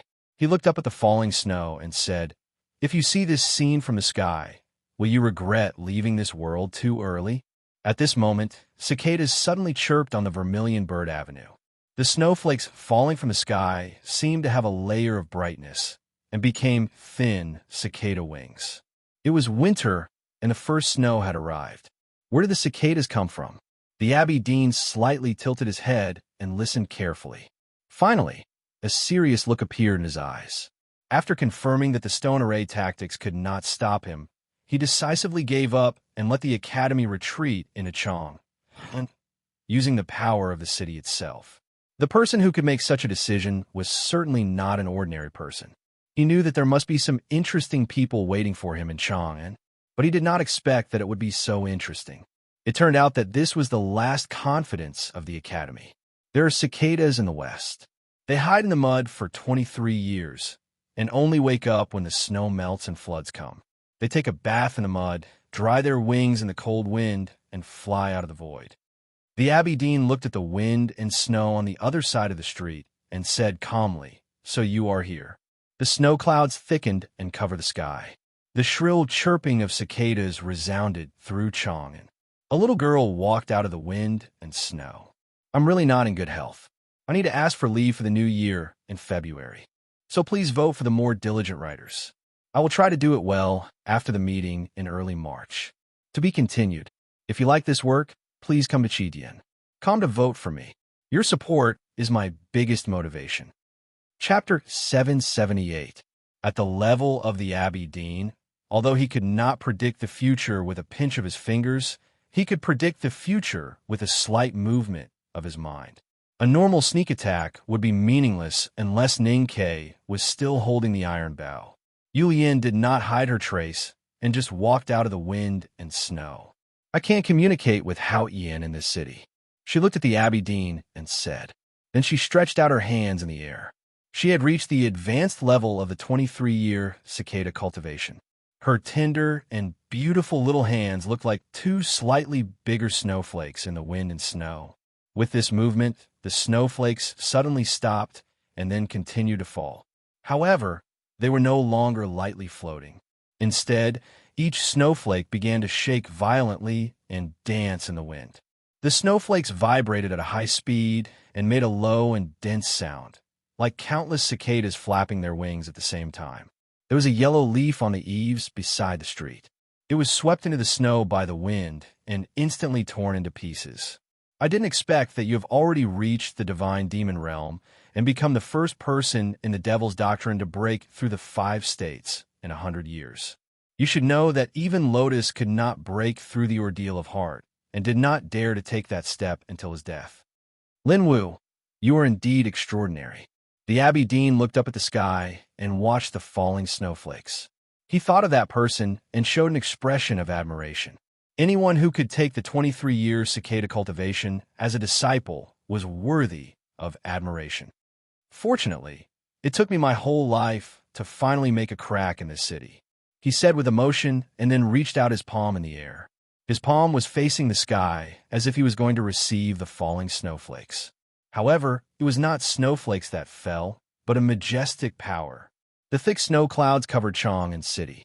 The majestic power came from the sky, from the sun behind the clouds. When the inhuman power came to the human world, the God-stunning array reacted in the shortest time. Dozens of vigorous auras emerged from the streets and alleys of Chang and city and poured into the snow clouds. However, the God-stunning array was damaged and the chi of heaven and earth on the Vermilion Bird Avenue slowed down. The majestic power fell on Chang and city. The thick snow clouds in the sky were instantly torn apart, leaving a straight crack in the sky. Below the snow cloud crack was a perfectly straight long street. At this moment, standing on Vermilion Bird Avenue and looking up at the sky, one could see a magical scene. A crack had appeared in the middle of the snow clouds that covered the sky, and within the crack was the azure sky. Clear and beautiful sunlight shone down from the blue sky, illuminating the long street. The buildings and the snowflakes on the street were incomparably clear, even smeared with a layer of holy golden light. The snowflakes in the sky turned golden and melted at a speed visible to the naked eye. The sunlight seeping through the clouds and a majestic power were about to fall on the Abbey Dean. This was the power above the 5 states. This was the true divine art of Taoism, Tianqi. Yulian stood in the wind and snow, her black ponytail swaying gently. She felt that the snowflakes were a little cold. She had also surpassed the threshold of the 5 states. She had seen Xiong Chumo use Tianqi, but she did not think that there was someone in this world who could so easily use a technique above Realm 5, as if it was as simple as picking up a snowflake. She looked at the number 1 person of Haoyan Taoism on the opposite side of the street, and suddenly lowered her head. She looked at the snow in front of her shoes and began to write with her eyes. She wrote very attentively. The headmaster had asked her to write for many years, and what she wrote was her own world. When the first stroke appeared on the snow, her own world appeared on the snow street. The snowflakes danced wildly in the sky, their edges rubbing against the air at a high speed. The cicadas chirped louder and louder. Billions of snowflakes turned into transparent wings and flew rapidly, covering the sky above the Vermilion Bird Avenue. The clear light from the cracks in the clouds fell on the wing-like snowflakes and began to refract. There seemed to be countless golden leaves in the sky above Chang and city. A very faint but powerful aura covered the entire snow street along with the dancing snowflakes. In the world of Haotian, a brand new world was created. Not a single snowflake fell, not a single ray of sunlight fell. The snowflakes stopped melting. The snow street became cold and quiet again. The clear shadow covered the Abbey Dean's body. The Abbey Dean looked at the little girl in the wind and snow quietly. It was not until this moment that he realized that her real state had reached such a level. He raised his right hand and pointed at her on the other side of the snow street. Her fingers gradually bent. However, before he could point out with his index finger, a violent roar suddenly came from the wind and snow. It was the sound of some round object rubbing against the air at a high speed. An object came from the north of Chang and city, spinning at a high speed, breaking the wind and shaking the snow. It was unstoppable. The Wanyan Pagoda was in the north of the city. It was a string of Buddha beads. It was Master Huang Yang's Buddha beads. The Buddha beads spun at a high speed in the wind and snow.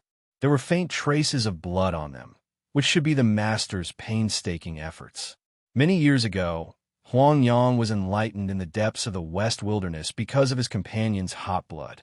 So the string of Buddha beads, stained with his painstaking efforts, was also very hot. So hot that it was burning. An extremely merciful, yet extremely violent fire attribute spat out towards the surrounding snow and wind as the prayer beads spun. Everything it touched was set ablaze. When the snowflakes touched the Buddha beads, they did not melt into water, but directly turned into nothingness. Master Huang Yang was the Vedanta of the Buddhism sect and one of the few powerhouses in the world. The string of Buddha beads, stained with his painstaking efforts, was a great threat to the weakest Taoist heart of Taoism powerhouses. A line of fire appeared over the Vermilion Bird Avenue. The wind and snow suddenly stopped. It whistled through the air and then suddenly became quiet. The burning Buddha beads were put on the Abbey Dean's wrist. Yu Yin looked up. There were snowflakes falling deep in her childish eyes. Her academy uniform was fluttering. The aura of heaven and earth on the snow street trembled a little. Someone was about to appear. At this moment, the Abbey Dean was cut off from Haotian by the cicada's world and restrained by Master Huang Yang's burning Buddha beads. There was no way for him to leave the snow street, even if he had no distance in his eyes. This was the Academy's arrangement. The next moment was the real attack. However, the Abbey Dean still looked calm. He looked at the string of Buddha beads on his wrist. The Buddha beads were burning, but even his green Taoist robe was not ignited. As his gaze fell, a thought flashed through his mind. The coldness of nirvana from ancient times followed his gaze and fell on the burning Buddha beads. The flame on the Buddha beads suddenly went out, as if they had become a dead wooden ball. This was nirvana, above the 5 states. In a flash, 2 states above the 5 states appeared on the snow street. They both came from the Abbey Dean, but he was still on the snow street, in the wind and snow, in Yu Yin's world, unable to leave. A pair of footprints appeared on the snow hundreds of feet away. The snowflakes fell on the cotton jacket and then disappeared. It was the cotton jacket that disappeared in the wind and snow. The eldest brother made his move. The Abbey Dean slightly raised his eyebrows. His right hand, like a pine tree facing the wind, held the string of Buddha beads on his wrist and then disappeared. Half of the snow street was a small world. The cotton jacket and the green Taoist robe appeared and disappeared in the wind and snow, appearing everywhere. They suddenly appeared at the edge of the snow well on the North Street, and when they reappeared, they were next to the shops in the south. The Abbey Dean and the eldest brother were chasing on the snow street. They were chasing in a limitless state. In such a small area, they were moving at a speed faster than thinking. It was just a moment, but it was more dangerous than the 6 days of chasing between mountains and rivers. The wind and snow rose again. Yu Yin's black ponytail swayed again. She looked calm and focused, and the snowflakes in her clear eyes were getting thicker. She activated the divine demon realm to the extreme. Countless snowflakes danced above the Vermilion Bird Avenue, and each snowflake was a cicada. The sky was full of snowflakes and cicadas. Countless horrible killing intents were on the snow street. This half of the snow street was her world. No matter how fast the Abbey Dean was, he could not be faster than the rules of the world itself. A snowflake fell slowly in front of the deputy yamen of the Clearwater Department of the Ministry of Revenue. There was nothing there, but when the snowflake fell, there was a tearing sound. The Abbey Dean was forced out by the wind and snow. There was a sharp tear on the front of his green Taoist robe. On the top of the Wanyan Pagoda, Master Huang Yang sat cross-legged, chanting scriptures with his palms pressed together. Blood dripped in front of him like turbid tears.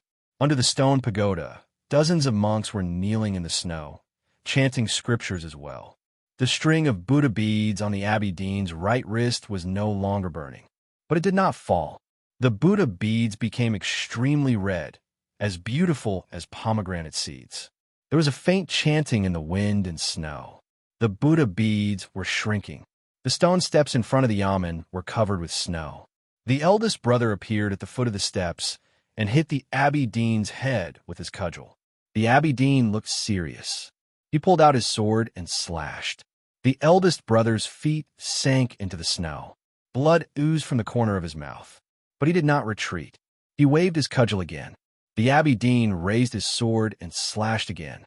It seemed simple, but it was not. The sword and the cudgel were both waved in the distanceless state, which had gone beyond the concept of speed. In a very short time, the sword and the cudgel had met countless times. The eldest brother's cotton-padded gown was covered with blood, and the cudgel had many shallow sword marks. The Abbey Dean looked more and more serious. At the other end of the snow street, Yu Lin suddenly took a step forward. The snowflakes fell on the Abbey Dean. The Abbey Dean waved his sleeves. The cicadas suddenly stopped chirping, and the wind and snow dispersed. It was a mess. Not a single snowflake could fall on him. The Abbey Dean held his sword horizontally and retreated. Then he raised his palm to the sky. Countless majestic forces fell from the sky, from the cracks in the clouds, like lightning, falling into the sky full of snowflakes, landing on the transparent world barrier. The snow street shook, and the snow on the eaves fell like a waterfall. Yu Yin grunted and stopped in her tracks. The Abbey Dean threw the Taoist sword into the wind and snow. Then he appeared in front of the eldest brother and blocked the cudgel. He only used one thumb. The cudgel shook uneasily, and the aura of heaven and earth was in chaos. The eldest brother retreated to the other end of the snow street, coughing painfully while holding his chest. The Abbey Dean looked at his right wrist again. The red Buddha beads were still shrinking and were about to sink into his flesh. He frowned slightly, as if he was unhappy. The wind and snow suddenly stopped. The Abbey Dean's body seemed to have become countless times bigger. In fact, he just stood in the wind and snow quietly. However, there was a vast and boundless aura that was as vast as the sea that instantly filled the entire space. The Buddha beads suddenly broke. Dozens of Buddha beads flew away in the air. Several round holes appeared on the gate of the Qingshui Bureau. Not far away, a wall collapsed and smoke rose slightly. The Buddha beads were very hot. Although they were not burning, they started fire when they touched wood. The wind and snow were still blowing, and the fire was dying out. On the top of the Wanyan Tower, Master Huang Yang held his chest in pain, and his palms were full of blood. He looked at the snow street in the south and said in a trembling voice, "It's immeasurable. The supreme skill of the Buddhism sect. Immeasurable. It was also above the 5 states. Tomorrow is Saturday off. I took the opportunity to go to the hospital for a checkup. I should have had a follow-up in the last 3 months last year, but I was too busy and forgot to finish a course of treatment. I am so irresponsible. I wish you all a happy weekend. I wish you all good health, and be responsible for yourselves." To be continued. If you like this work, please come to Chidian. Come to vote for me. Your support is my greatest motivation. Chapter 779. There was a crack on the stone window of the Wanyan Pagoda caused by a sword. Snowflakes drifted in through the broken window and fell on Master Huang Yang's blood-stained kasaya. But the sword had disappeared. Yu Lian felt the sharp sword style coming back from behind. She frowned and waved her hand to sweep the snowflakes into the sky to resist the falling divine light of Tianqi. Then she finally took a step forward. She looked like a cute and ordinary little girl. But as she took a step forward, her aura suddenly changed greatly, as if she had turned into an army of thousands of men and horses. Her feet did not seem to be stepping on the shallow snow on the street, but on the vast wilderness. Her feet were like hammers, and the earth was like a drum.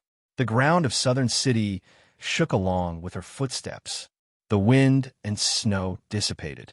Yin broke through the wind and blew the snow away. In an instant, she took only one step forward and arrived in front of the Qingshui agency's yamen dozens of feet away. She punched at the Abbey Dean's face. Her fist was very small and looked as cute as cotton candy.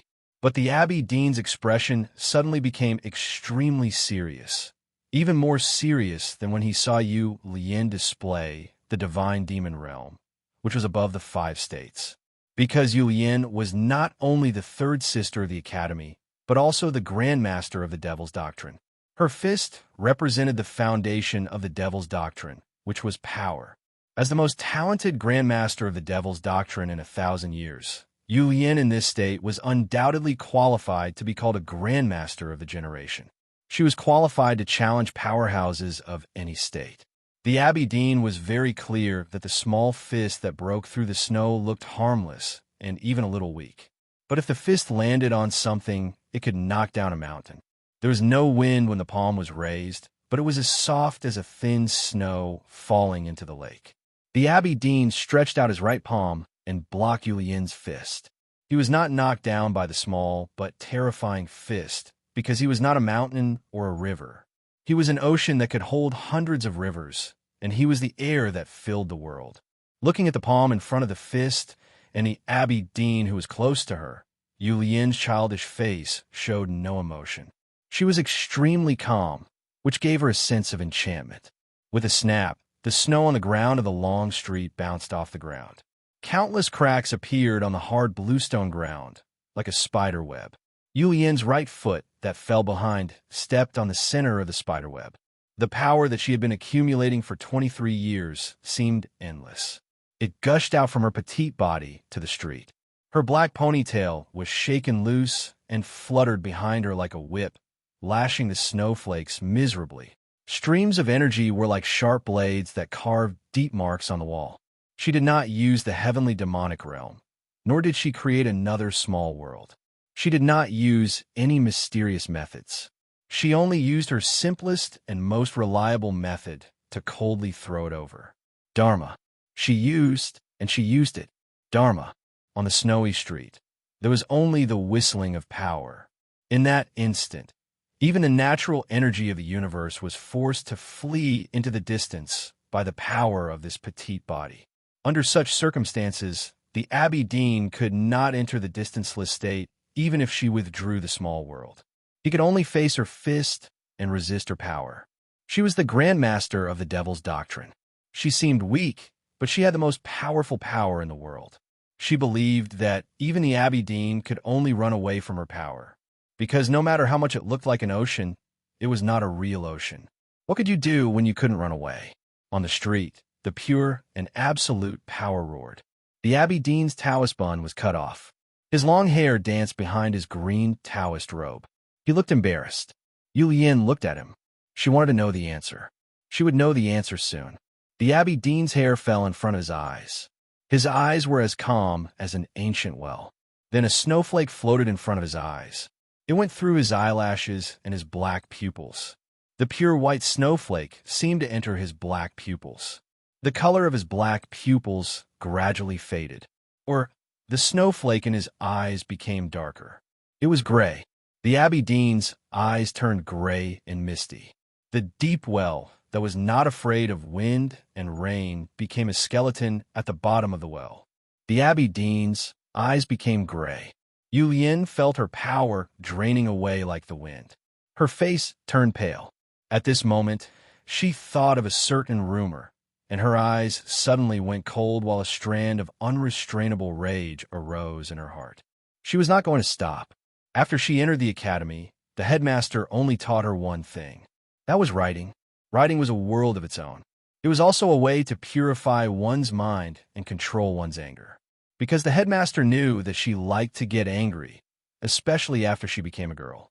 So she had never been angry in the past 23 years. But she was very angry now.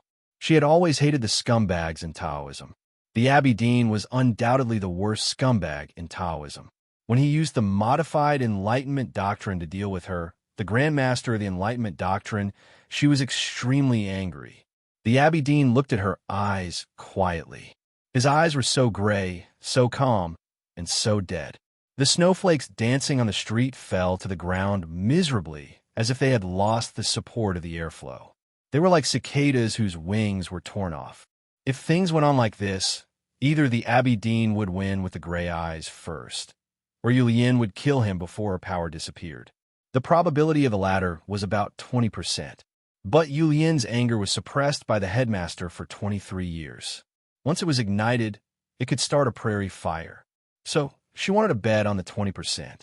More importantly, she was very clear that she could only have the 20% chance by following her heart's desire to fight for 23 years. Once she missed it, she did not know if she would have the chance again. There was one person who was not willing to bet on the 20% chance for Yulian, because he was the eldest brother. If he was in a desperate situation and had to gamble with his life, he thought he should be the one to do it. He could not let his junior sister do it. In the wind and snow, the old cotton-padded jacket appeared in front of Yulian.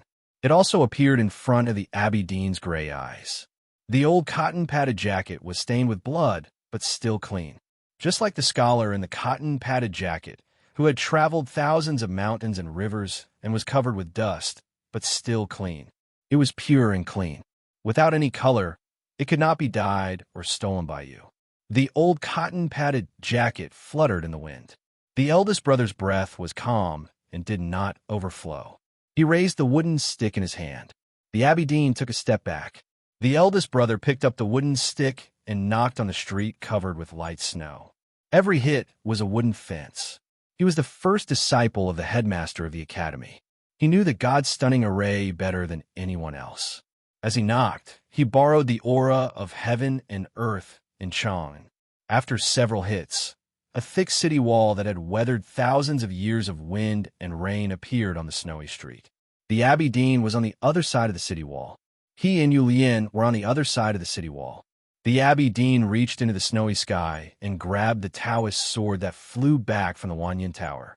Then he raised the sword and stabbed at the city wall in front of him. His sword strike was similar to Yulian's punch earlier. It was extremely pure and extremely powerful. There was no power, only Taoism. The Taoist sword carried the sword Taoism that he had been immersed in for a lifetime. The city wall suddenly broke. A clear sword mark appeared on the wooden stick. The sword edge rolled over the wooden stick like the wind and snow and stabbed into the eldest brother's left shoulder. The sword edge went into the cotton jacket for 3 inches, and blood started to appear. Yulian reached out and grabbed the eldest brother's waist, like catching a cat. She was extremely powerful, so she was extremely fast. The sword edge moved forward, but it was gradually pulled out from the cotton jacket, because her hand was faster than the Abbey Dean's sword. The eldest brother's straw sandals slid on the snow. He raised the stick and hit again. The Abbey Dean looked calm and raised the sword to stab again. Yulian whistled, and the snow under the eaves collapsed. The roar that burst forth from her petite body was like a thunderclap that descended from the heavens. She withdrew all her power and then concentrated it on her right fist and punched forward. The wind and snow covered the gap of the God-stunning array like cicada wings, refracting the sunlight and emitting a golden luster like countless golden leaves. At this moment, Yulian withdrew her aura and her world naturally collapsed. The golden snowflakes above Chang and burned violently, so beautiful that it made people's hearts palpitate. The snow was burning. The snow was finally melted, and a crack appeared. The majestic power from the sky finally fell on the snowy street. A field of light, boundless light, covered everything. The 3 auras, with their own invincible power or the majestic chi of heaven and earth, collided together. The wind and snow roared. the walls and eaves were broken, and the houses along the street were all shaken into ruins. The wind and snow gradually calmed down. The eldest brother and Yulian had retreated to the North Street hundreds of feet away. The eldest brother was covered in blood, especially the sword wound on his shoulder, which looked particularly terrible. Yulian was not injured, but her face was a little pale. All of a sudden, rain started to fall. Both of their clothes were wet from the rain. It was winter and it snowed last night, but it rained in Chang'an today. The rain was very strange. Not only the time, but also the pattern of the rain. The rain didn't fall anywhere else. Everywhere else in Chang'an was still snowing. Only the southern part of the Vermilion Bird Avenue was gradually soaked. Because the rain didn't come from the clouds, but from the sky. The snow melted by the fire turned into water and fell down, wetting the long street. Yulian looked at the other end of the street, feeling that the winter rain was a little cold. The smoke and dust from the collapsed houses along the street was gradually suppressed by the rain. The figure of the Abbey Dean appeared again. He threw the hilt in his hand into the snow pile by the street. His Taoist sword was smashed by the eldest brother's wooden stick. But other than that, he was not injured. His green robe was wet, but it was not blood. The Abbey Dean walked on the shallow snow. He walked in the wind and rain. Every step he took left a footprint on the snow. The rainwater falling from the sky accumulated into an ocean in that footprint. The small ocean was very calm, reflecting the scene in the sky like a mirror. Above Chang'an, and the line of snow sky was still burning. Today is the New Year's Eve and the leader's birthday. Let's celebrate together. This scene is so beautiful. If I make a movie in the future, I must not delete this scene. To be continued. If you like this work, please come to vote for me. Your support is my biggest motivation. Chapter 780. The Abbey Dean entered Chang'an. Facing the powerhouses of the Academy and Huangyang, he extinguished the fire of blood on the Buddha beads, waved his sleeves, and broke the divine demon realm, waved his hand to summon the Tianqi, and broke the 1,000-year city wall with a sword. The streets were filled with ruins, the snow in the sky was burning, and the raindrops kept falling. All of these scenes only proved one thing, and that was his strength. Cultivation in the human world was divided into 5 states. Crossing the highest threshold was the dream of countless people, but they could never reach the other shore.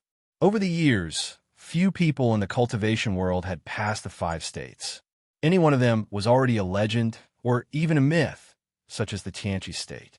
However, today on the snowy street, the Abbey Dean waved his sleeves and performed the 4 legendary states, the Infinity, the Quietus, the Tianqi, and the Limitless state. And he did it so casually. The level the Abbey Dean showed was beyond the scope of the West Hill Classics and many other cultivation classics. It was beyond the most presumptuous imagination of cultivators. It even seemed unreal. The rain was still falling. He walked toward the north of the Vermilion Bird Avenue with a peaceful expression. The majestic power falling from the sky was injected into his body. With every step he took, he broke through the puddles of water and broke through the sunlight. His aura grew stronger. The cold rain slid down Yulian's face. She looked at the Abbey Dean who was walking in the rain and said, "It is said that 18 years ago, you came ashore and beat Wei Guangming down to the mortal world, removing him from the position of the divine priest of light." The Abbey Dean said, "That's right." Yulian said, "I didn't believe that you could beat a powerhouse of the Tianqi state back to his original state. Until now, I realized that you're more powerful than the legend says." The Abbey Dean walked slowly and said, "Being powerful is just a relative concept. I'm stronger than you in Wei Guangming, but it doesn't mean I am powerful. Just like you're stronger than Xiong Chumo, it doesn't mean you're truly powerful." Yulian asked, "Then what is truly powerful?" The Abbey Dean said, "Turning the relative into the absolute. That is truly powerful." Yulian asked, "Being stronger than everyone else is truly powerful?" The Abbey Dean said, "Exactly. If you are invincible in the world, then you are naturally truly powerful." Yulian asked, "Do you think you are already invincible in the world? Crazy Ku is dead, and the headmaster is gone. The Abbey Dean looked up at the raining sky and said, I have no choice but to be invincible. When he answered this question, his mood was very calm and steady, so it seemed very natural, as if he was talking about whose dishes were the best. Yu Yin said, Since you're invincible in the world, why do you still want to cultivate the cultivation method of the Enlightenment sect? Abbey Dean is the leader of Taoism, but you are the enemy of Taoism. Don't you feel ashamed? She was referring to the Abbey Dean's eyes that turned gray when she punched. That was the gray eyes that were born out of the devil's great Tao Tai technique. The Abbey Dean said, Everything in the world belongs to Hao Yin. Furthermore, you should understand that the Enlightenment doctrine still worships Hao Yin. Why can't I use it? The burning snow in the sky of Chang and city was about to burn out. Therefore, the rain on the snowy street gradually lessened. The Abbey Dean walked to a side alley. There was a well at the entrance of the alley. The snow on the edge of the well had luckily avoided the erosion of the rain. It looked white and fluffy, very beautiful. Only then did Yu Lian loosen her grip. She had been holding the cotton-padded jacket on eldest brother's waist. When she was talking to the Abbey Dean, eldest brother did not participate because he kept coughing and bleeding. His seriously injured body looked very weak. Yu Yin kept holding him because she knew that if she loosened her grip, eldest brother would forcibly enter the limitless state and continue fighting with the Abbey Dean at the risk of his life. Now she loosened her grip because eldest brother had a moment to rest. More importantly, it was because the Abbey Dean was close and the battle between life and death was right in front of them. At this moment, a person suddenly climbed out of the ruined house by the street. It was a young man wearing a straw hat. He ran back from the West Hill, back to Chang, and back to the academy. Thousands of miles of clouds, moon, dust, and soil had made him much thinner. He could no longer be described as chubby. He could only be described as burly. This was probably the description that a man should be. For many people, the Abbey Dean of the Jishou Abbey was already a legendary figure. The rain and snow in Chang, and today proved that the Abbey Dean was indeed a legend. But a legendary person was still a human being. The first words that came out of his mouth when he saw his only flesh and blood standing firm and unswerving in opposition to him were no different from those of the ordinary women in the stories. The Abbey Dean said, Why do I only have you as my son? Chun Pippi lifted a fallen wooden beam in front of him and walked to the middle of the street. He knelt down and said in a trembling voice, Father, but I am also a student of the academy. The Abbey Dean looked at his son who was kneeling in the rain and said, You are so weak. How can you choose a side? Chun Pippi had been regarded as a genius of Haotian Taoism since he was a child. He was also the youngest cultivator to enter the knowing destiny state. But the three people on the street were all far stronger than him. The Abbey Dean was right. He said, I always want to try. The Abbey Dean looked over Chun Pippi's head and fell on eldest brother who was covered in blood on the street. He said, Is it worth it just to let your senior brother rest a little longer? Chun Pippi said, I just try my best. The Abbey Dean said, The academy deserves your best, but Haotian Taoism doesn't. Chun Pippi did not turn back to look at eldest brother and third sister. But he knew that eldest brother had gone through 7 days of the most arduous pursuit, fighting against a stronger opponent, and was already exhausted and heavily injured. His senior sister's current condition was not much better. After a moment of silence, he said, Since I tried my best, I must start from my heart. He did not directly answer his father's question, but he had already answered it. It was his heart that allowed him to break the tactical array of the Jishou Abbey so that eldest brother could come and go easily. It was also his heart that allowed him to rush back from the West Hill and confront his father on the street. The Abbey Dean's expression became calmer and calmer. He said, I can give you no chance. Chun Pippi said, Father, please give me one last chance. I have no other request. The Abbey Dean said, After trying your best, you'll have no second thoughts? Chun Pippi said, Exactly. The Abbey Dean said, Very good. Chun Pippi stood up and wiped the rain and dirty water off his face. Then he slowly raised his arms. His fingers were slightly trembling, because he was going to use the natural stream magical finger, because his enemy was his father. eldest brother wanted to stop the battle because he thought it was wrong to kill a father. Yulian only said one sentence to stop him. If the academy is going to be destroyed, you must at least give Pippi a chance to try his best. Otherwise, how will he spend the rest of his life? Chun Pippi used the academy's no-boundary intent to control the natural stream magical finger. The chi of the finger crisscrossed in the drizzle like a swallow returning to the woods. It was naughty and eager to go. It was pointing to the east, but the chi of heaven and earth condensed like a sharp blade, stabbing from the west. The finger was shaking like grass in the wind, but the finger intent was gentle and beautiful like a lotus leaf in the lake. The last time Chun Pippi used the natural stream magical finger was on a New Year's Day. That day, Sang Sang held the quilt and stood outside the back garden of the Chong and local government. This was the second time he made a move in the truest sense, and it was also his most powerful attack. Facing the finger intent that broke through the rain, the Abbey Dean showed a gratified expression. This was what he had taught Chun Pippi. He was very satisfied with the state and ability that Chun Pippi had shown, so he was gratified and decided not to be too harsh on Chun Pippi. He reached out his index finger and pointed at the air. He decided not to kill his son. A gust of wind, the sound of rain, the sound of flute, and the sound of drums were heard. The finger intent that crisscrossed in the street was instantly broken into countless pieces. Several muffled sounds were heard. Chun Pippi fell into the rain, covered in blood. His limbs and joints were all injured by the finger intent. The bloody holes were ghastly, and he looked extremely miserable. The Abbey Dean also used the natural stream magical finger. This was the real, powerful natural stream magical finger. Chun Pippi couldn't move. He sat in the rain like a man before his execution, crying loudly. He was crying very sadly. I'm extremely tired. This chapter is only 2,500. Good night. To be continued.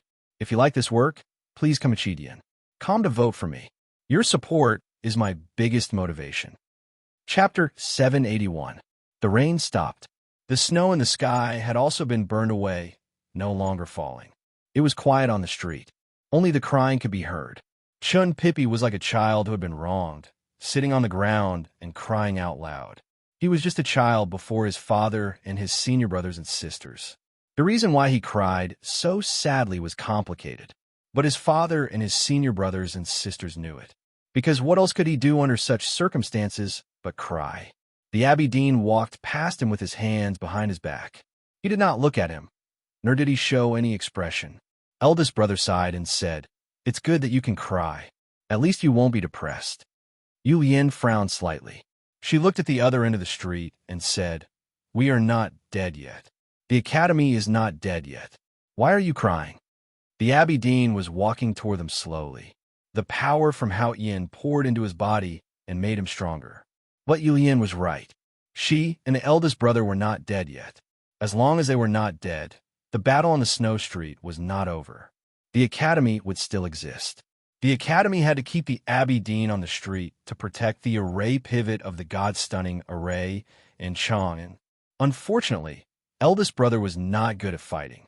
He was good at other things. The clear light on the snow street fell on his simple and amiable face and his old cotton jacket full of blood, making him look like a teacher who had just slaughtered a pig in the countryside. In fact, he had always been a teacher at the back of the mountain of the academy. Whether it was zither, chess, calligraphy, arrays, or music, those junior brothers and sisters who had supreme statuses in their respective fields were all his disciples. Therefore, he had abilities in these fields that ordinary people could never hope to achieve. Looking at the Abbey Dean walking slowly, he was like a teacher who always used the chalk as a weapon when he encountered a difficult problem. He naturally thought of the things that he had been in contact with over the years. Eldest brother thought of something, and the wind came from the north of the city. It rolled up the snow on the street and blew the ruins of houses and collapsed eaves on both sides of the street. It blew everything that could be seen. The tiles trembled and made a deep sound like a stone bell. A broken banner of a restaurant danced in the cold wind and made a hissing sound like a broken zither. The wind passed through the cracks of the broken walls and sobbed like a flute.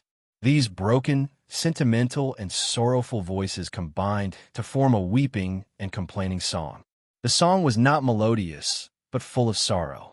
It came to the Abbey Dean. The Abbey Dean stopped and looked at the opposite side of the street. His expression turned solemn, and he pointed. Eldest senior brother stretched out his hand towards the alleys beside the street and turned the countless streets and alleys in the south of the city into crisscrossing chess paths on the chessboard. He was the chess master beside the chessboard and instantly cut the finger intent into countless pieces. The Abbey Dean flicked his sleeves and messed up the crisscrossing chess Taoism. Then he stretched out his fingers. Eldest brother loosened his grip and threw the wooden stick onto the wet street in front of him. He didn't know Talisman Tao, so he didn't inherit the God-stunning array. However, he could use the chi of heaven and earth in this array. When the wooden stick fell, the 1,000-year-old city wall did not appear on the street again, only making a light paw sound. A soft sound came from the clouds above Vermilion Bird Avenue. Then there was a loud noise, countless loud noises. Countless bolts of lightning emerged from the clouds and struck down on the long street toward the Abbey Dean's body. These bolts of lightning were very dense and powerful. Even if the Abbey Dean entered the interlayer of the chi of heaven and earth with the limitless state, he couldn't guarantee that he wouldn't be hurt. The Abbey Dean's figure suddenly became faint. A bolt of lightning struck where he was standing just now. Smoke and dust filled the air, and there was a faint smell of burning. But it struck nothing. Countless bolts of lightning struck down one after another. The Abbey Dean's figure appeared again and then disappeared. He was like a clear and indifferent cloud, drifting in the lightning and thunder. It was impossible to catch him. Yulian disappeared from where she was. Cicadas chirped again on the long street. It was the angry chirping of thousands of cicadas. The wind and snow rose again. The angry chirping of cicadas was hidden in it, like tigers fighting for their lives. The accumulated snow on dozens of streets all floated up and poured into the Vermilion Bird Avenue. The world on the street became a world of wind and snow. It was hard to see what was happening inside. Only the sound of the finger intent piercing through the air, the sound of lightning striking down, and the increasingly shrill chirping of cicadas could be heard. The wind and snow were like smoke and dust. The long street was a battlefield. No matter how powerful the lightning and the chirping of cicadas were, they still couldn't suppress the finger intent. One finger was as silent as the abyss. One finger was as boundless as the sea. The finger intent could guard everything in the world and restrain everything in the world. The lightning slowed down, and the cicadas mourned. The long street, full of natural horrifying power, was like a courtyard for the Abbey Dean. He walked out leisurely. The wind and snow calmed down. The last piece of snow drifted past the Abbey Dean. The Abbey Dean lost 3 fingers on his left hand. Blood was dripping onto the street. He glanced at the broken fingers. The bleeding gradually stopped, and the severed finger was smooth and sparkling like jade. He took out a handkerchief and wiped the blood off his palm. Then he put it back into his chest pocket and looked across the street. Yulian reappeared on the street without anyone noticing. Her face was pale. Although there were no obvious wounds, she had suffered severe internal injuries. Eldest brother was covered in blood. He was so tired that he was about to collapse. The winner had been decided. The Jisho Abbey was the holy land of Haotian Taoism. The name of this Taoist abbey came from a mantra in the West Hill scriptures.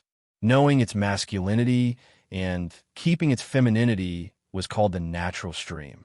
That was how Chun Pippi's natural stream magical finger got its name.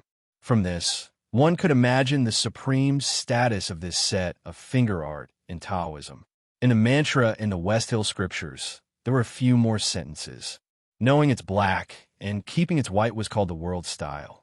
Knowing its glory and keeping its shame was called the world valley. This was the world of Haotian. If one could know everything in the world, he could keep everything in the world, no matter it was power or conscience. That was the true meaning of knowing and keeping. The Abbey Dean's finger intent was not only the natural stream magical finger, but also the world style and the world valley. He had crossed the threshold many years ago. He had mastered all kinds of methods and learned Taoism, Buddhism, and Diabolism.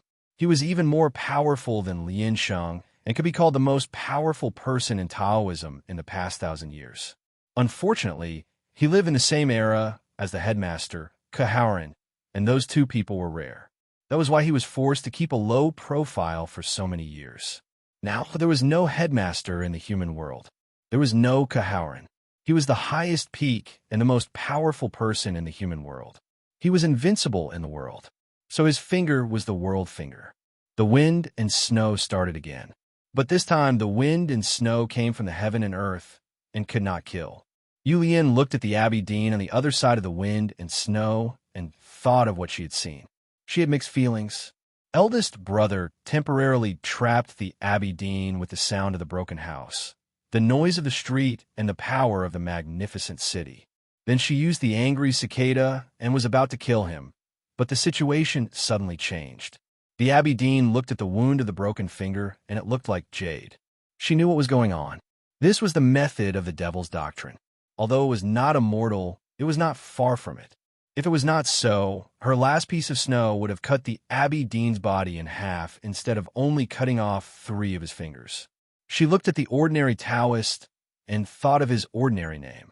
She became serious. The leader of Taoism had cultivated the devil's doctrine to be more powerful than her, the headmaster. What kind of person was he? This is the world of Hao Ian. I follow the rules of Hao Ian, so all the rules of Hao Ian can be used by me. Unless you have the ability to challenge Hao Ian, you will never be able to defeat me. The Abbey Dean looked at the two people on the other side of the wind and snow and said calmly, "The two of you have brought me so much trouble. It is beyond my imagination. I even admire you. Li Man, if you were not so stupid to consume too much energy in these 7 days, and if you were not so stupid to not learn a fight for the first 10 years, maybe you could try to keep me here. Lin Wu, if you did not fight with Xiong Chimo a few days ago, maybe you could find some chance to kill me on the street today. But the possibility is still very small."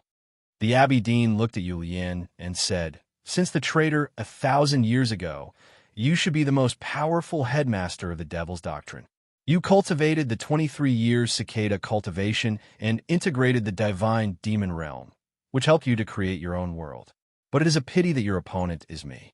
Just like how I was the most powerful person in Taoism for 1,000 years, but I met your master." The eldest brother said, "It was not until the Abbey Dean came to Chong, and that I knew you had been waiting for time pass. Because the God-stunning array could not be repaired, the power of the array was at its weakest. I should not have wasted these 7 days with you, but I have learned something during these 7 days." The Abbey Dean asked, "What is it?" The eldest brother said, "I can catch up with you now." The Abbey Dean said, "I was chasing you a few days ago. Now you're chasing me. What's the point?" The eldest brother said, "As long as I can catch up with you, we will have the chance to leave together." The Abbey Dean said, "I understand what you mean, but it is a pity that you are seriously injured now. It is difficult for you to catch up with me, and most importantly, you have no power." He looked at the senior brother and sister from the academy and said, "Now that I think about it, my admiration for the headmaster of the academy has deepened. He was able to teach you too. If you two were one person, I would not be a match for you. Fortunately for me, the two of you could not become one." Yulian said, "I want to see if I can exchange 2 lives for one of yours." The Abbey Dean said, "Even though you have cultivated the 23-year cicada cultivation and become a woman, and have studied under the headmaster for many years, you are still the headmaster of the devil's doctrine. It is ridiculous to say such impassioned words." Yulian said, "This has nothing to do with impassioned words. It is related to happiness. My master has always taught me that life is to find happiness and peace. If I can kill you, I will be very happy." The Abbey Dean said calmly, "That makes sense, so I will not give you such chance." Even though he was invincible in the world, he did not want to fight with the 2 powerhouses of the academy when the outcome was already decided, because there were countless possibilities before death. He came to Chang, and not to kill, but to destroy the array. As long as he could destroy the God-stunning array, the show would come to an end. In the wind and snow, cicadas suddenly chirped and then disappeared. The Abbey Dean's figure disappeared in the wind and snow. The god-stunning array was damaged, and the two from the academy were seriously injured.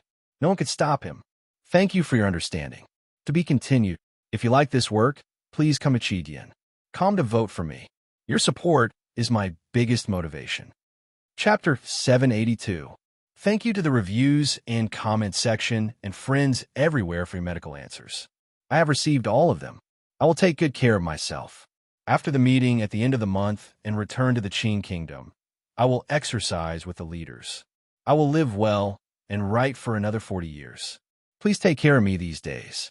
The Abbey Dean's figure disappeared in the wind and snow.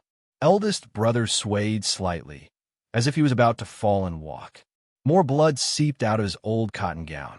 At this moment, Yulien reached out and hooked his belt around his waist. She shook her head. He's right, Yulien said. Even if you try your best to catch up with him, I can't. It's still meaningless. Even if you want to leave Chang and with him, you can't. Eldest brother said tiredly. Then what should we do? Yulien said, since we can't catch up with him, we can only wait for him to be stopped. Eldest brother said, who can stop the Abbey Dean now? Yulien said, Chang'an. Eldest brother looked at the crack in the clouds above Vermilion Bird Avenue and said, the city has been broken. It's just a crack. Yulien said, when the crack is sewn up, we can come together. Eldest brother said, it's not appropriate to let youngest brother bear such heavy pressure. Yulien said, although he's still very weak now, the city belongs to him since Master has given it to him. That's the pressure he should bear. Eldest brother said, then we wait. Rest. Yulien loosened eldest brother's belt and held his arm, helping him walk to the side of the street. Chun Pippi squatted on the rubble by the street, his eyes red and swollen like rotten peaches on the West Hill. Yulien said, come and help him. Chun Pippi quickly wiped the tears off his face and came to help. There were ruins on both sides of the street. There was a sturdy silver building, only half of which had collapsed, with some broken eaves that could shelter them from the snow and rain. The three sat under the eaves, waiting for the final outcome. The chirping of cicadas in winter gradually quieted down. The snow rose again in the morning and danced with the wind. The dry snowflakes fell on the street and were blown by the cold wind. There seemed to be countless salt crystals rolling on the straight Vermilion Bird Avenue. In the wind and snow, the Abbey Dean's figure was as small as a flying swan or as inconspicuous as a snowflake. However, Chang'an was, after all, the god-stunning array left by the headmaster, so he was soon found. Countless houses in the 365 streets and alleys in the eastern city, as well as countless bricks and stones, all since the arrival of the Abbey Dean. An ancient aura emanated from the cracks of the bricks and the moss and snow. The 5 lakes in the western part of the city had also since the arrival of enemies in Chang. The surface of the lakes that were covered with ice and snow began to shake slightly, and hot springs began to gush out from the rocks in the depths of the lakes. When the thin snow fell on the city wall of Chang, and the magnificent city since the arrival of the enemy, this was the most powerful enemy it had encountered in the past 1,000 years. Countless auras rose from the imperial palace, from the government offices, from the residences, from the lakes, mountains, wells, and trees. The aura of heaven and earth above the grand city suddenly underwent an extremely violent change. The low and heavy snow clouds rolled restlessly, instantly covering the crack in the clouds above the Vermilion Bird Avenue, perfectly blocking the majestic power cast down from the sky. The Abbey Dean looked up at the sky and confirmed that the Tianqi was blocked again. Then he looked around Chang and sensed the terrible power contained in those auras. But he still looked calm and continued to walk north.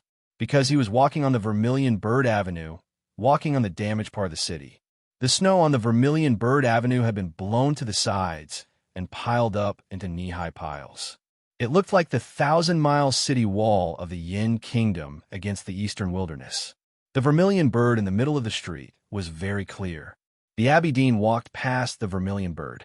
The Vermilion Bird suddenly opened its eyes. They were lively and violent, as if it was about to become a living creature. The Abbey Dean turned to the Vermilion Bird and said, evil creature. In the eyes of the vermilion bird, there was a struggling emotion, but it turned dark because of fear. The vermilion bird was a killing talisman in the god-stunning array. Its power was equal to a full blow from a cultivator at the peak of the knowing destiny state.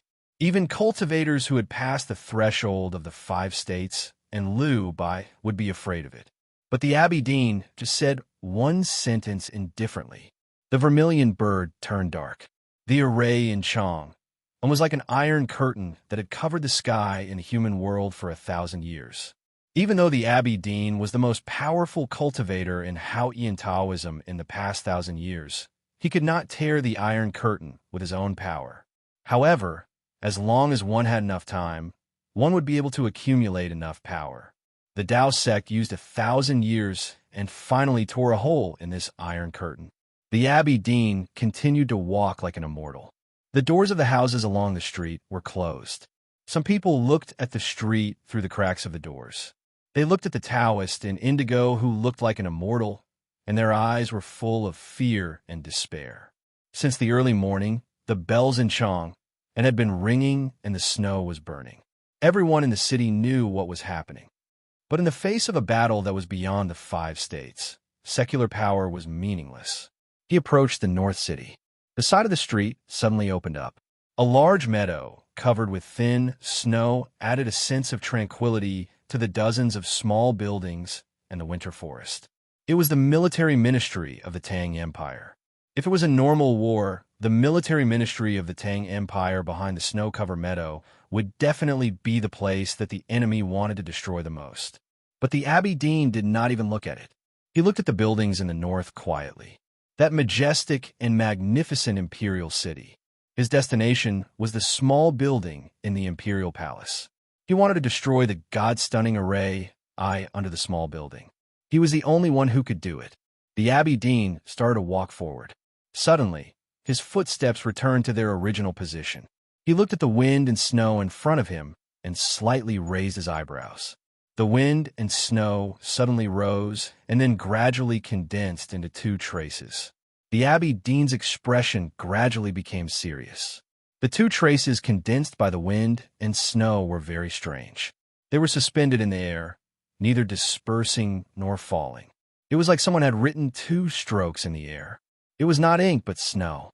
Ning Ke had already woken up after meditating for a night by the Yeming Lake.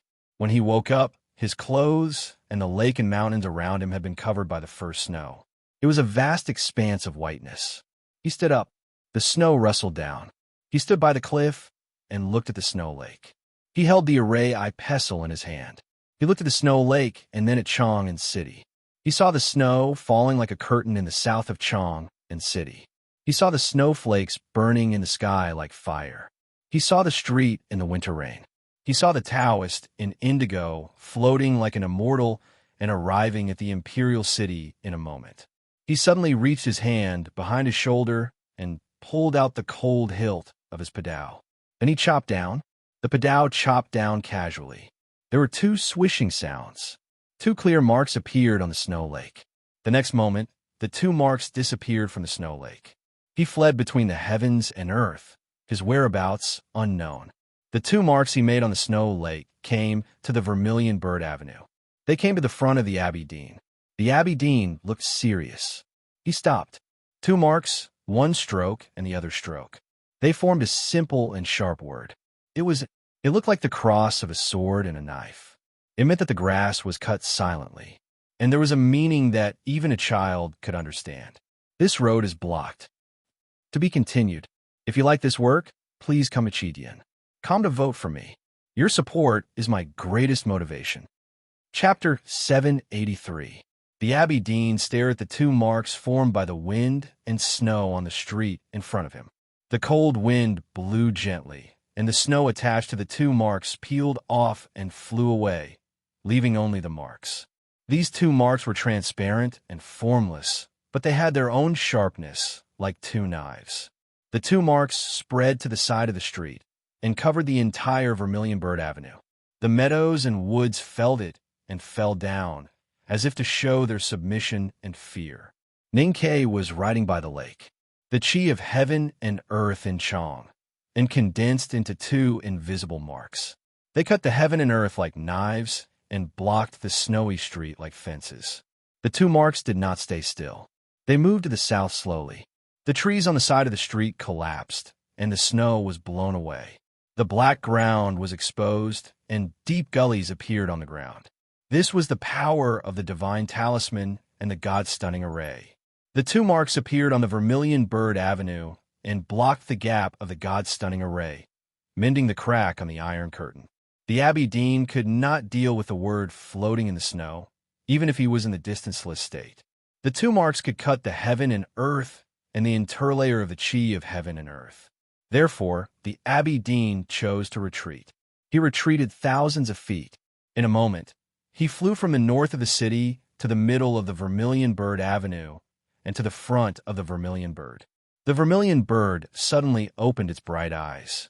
The lines of wings carved on the stone ground trembled violently, as if it was about to fly, like an eager fledgling. Being eager is stupid after all. The Abbey Dean's right foot landed on the Vermilion Bird's wing. The air on the street was messy and the snow and dust were scattered. With a whine, the Vermilion Bird stopped flying.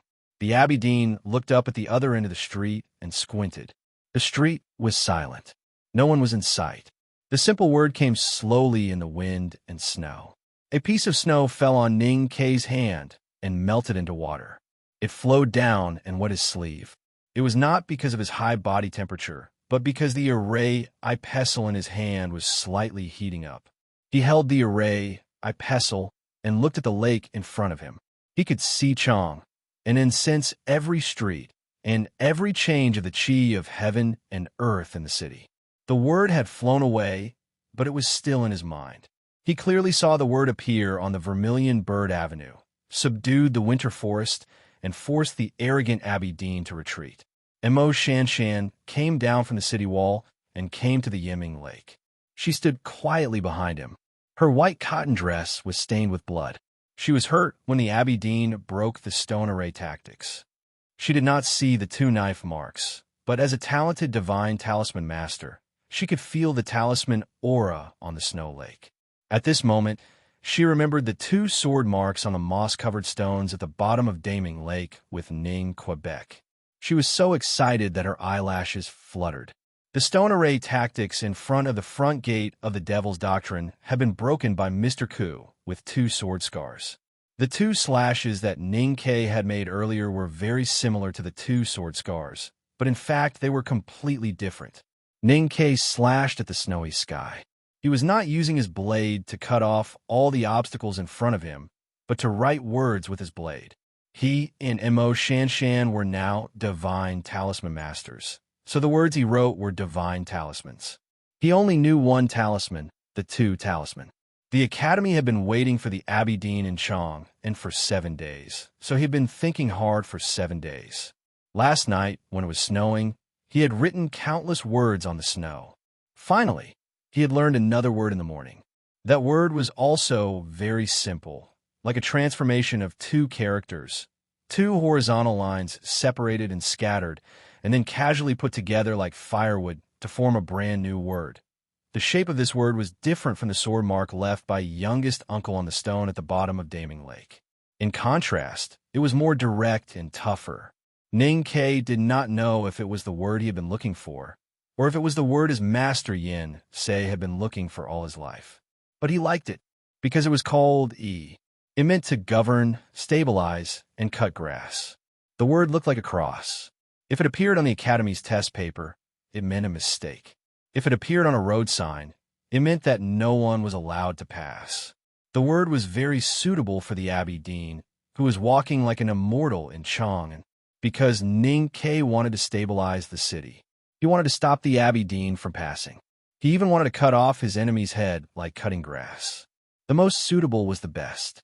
When the talisman of Yi floated up from the bottom of the Black Ocean in Ning Kei's mind, he even thought that he had been blessed by his master from heaven. A divine talisman was not enough to resist the invincible Abbey Dean. Otherwise, the Vermilion Bird would not have cried. But Ning Kei now had the entire Chang'an. He could mobilize almost infinite chi of heaven and earth. This meant that he could cut out a divine talisman with his blade. As long as his arm was not numb, he could cut out countless divine talismans. Those divine talismans were like countless needles and threads. They sewed up the crack of the god-stunning array and blocked the Abbey Dean on the snow street. They might even trap him in the divine talismans. Ning Ke suddenly walked into the snow lake. In his perception, the Abbey Dean was the most dazzling light. But at this moment, the light had disappeared. He did not know where it had gone. He had the god-stunning array and could observe everything in Chong and accurately. Through the battle in the morning, he was sure that the Abbey Dean could enter the limitless state in Chong and then teleport within a specific range. But he could not directly use the limitless state to pass through the entire Chang'an. Chang'an, which was left to the human world by the headmaster of the academy, had been torn apart by Haotian Taoism after 1,000 years. But the use of the qi of heaven and earth was still beyond the scope of the human world. If the Abbey Dean used the limitless state to teleport a long distance in the array, he would risk being torn apart by the turbulence of the qi of heaven and earth. Ning Ke believed in his master and the city, so he was sure that the Abbey Dean could not really disappear. The Abbey Dean should still be around the Vermilion Bird Avenue, looking for a loophole in the god-stunning array. He thought of a possibility. If his talisman of E was a needle and thread that could mend Chong, and then it would leave needle holes. Ordinary cultivators could not see these needle holes, let alone use them. But the Abbey Dean was not an ordinary person. The Abbey Dean was a painter who could draw in the needle holes. So he walked into the snow lake to get closer to the Vermilion Bird Avenue. He had to continue writing talismans and sewing them tightly to keep the Abbey Dean where he was. But there was a problem. Ning Ke stopped and turned to look at Mo Shanshan. He asked, "Where should we cut next? Or where should we write the next character?" This was a very important question. It was ridiculous that he could not even figure this out at such a critical moment. Mo Shanshan did not laugh. She held the other end of the array pestle that Ning Ke handed over. Feeling the warmth from her palm, a completely different world appeared in front of her. It was the god-stunning array, and also Chang'an. It was not the real Chang'an, or rather, this was the real Chang'an. Mo Shanshan took out her glasses and put them on the bridge of her nose. She looked at the snow lake and the Chang'an in front of her. After thinking for a while, she said tentatively, "I think it should be here." She pointed to a lotus on the snow lake. "Although it is not much, I'm still writing, which means I'm still alive. It will not be like this in March. I will definitely write more in April. Of course, all this is based on the premise that I am fine. To be continued. If you like this work, please come Chidian. Come to vote for me. Your support is my greatest motivation." Chapter 784. Mo Shanshan's lips were very red and thin. When they were pressed together, they looked like the rouge paper in a girl's boudoir. Her thin and long eyelashes trembled slightly in the cold wind of the lake. There was a thin layer of frost on their surface. When she put on her glasses and covered her eyes, the frost gradually melted like the light and shadow in her eyes. The round glasses and her soft and round face made her look very cute and interesting. Her eyes fell on the snow lake and saw a broken lotus. She pointed at it. The broken lotus was a small alley in the city. Behind the alley was a small pond and a market. The market sold all kinds of groceries and was named Lotus Pond. She was very talented in tactical arrays. These days, she learned about the god-stunning array from Ning, Quebec. At this time, holding the array pestle, she could see Chang City clearly. That broken lotus. Maybe it was a guess, but Ning Ke was willing to believe it. He looked at her beautiful face and the cute glasses and remembered that he gave them to her at Lang Temple. But he also remembered that Sang Sang was sitting in the carriage at that time. He held the pedal and slashed forward. Two sharp knife lights cut the reflection in the glasses, cut the untraceable memories, cut the wind and snow, and cut the broken lotus. The market at Lotus Pond sold groceries or cheap goods. It was not far from Vermilion Bird Avenue. In the past, it was noisy and the peddlers' shouts started in the early morning. Today, because of the imperial court's strict order and because an immortal had entered Chang and city, everyone stayed in their homes. So the market was very quiet, and no one could be seen. Suddenly, there was a gap in the eaves of a house in the market. With a cracking sound, broken tiles fell and smashed the snow on the ground. But the house did not collapse. There was also a very straight gap in the wall of the warehouse, about 200 feet away. The sheepskin stored inside flowed out like organs and piled up on the ground.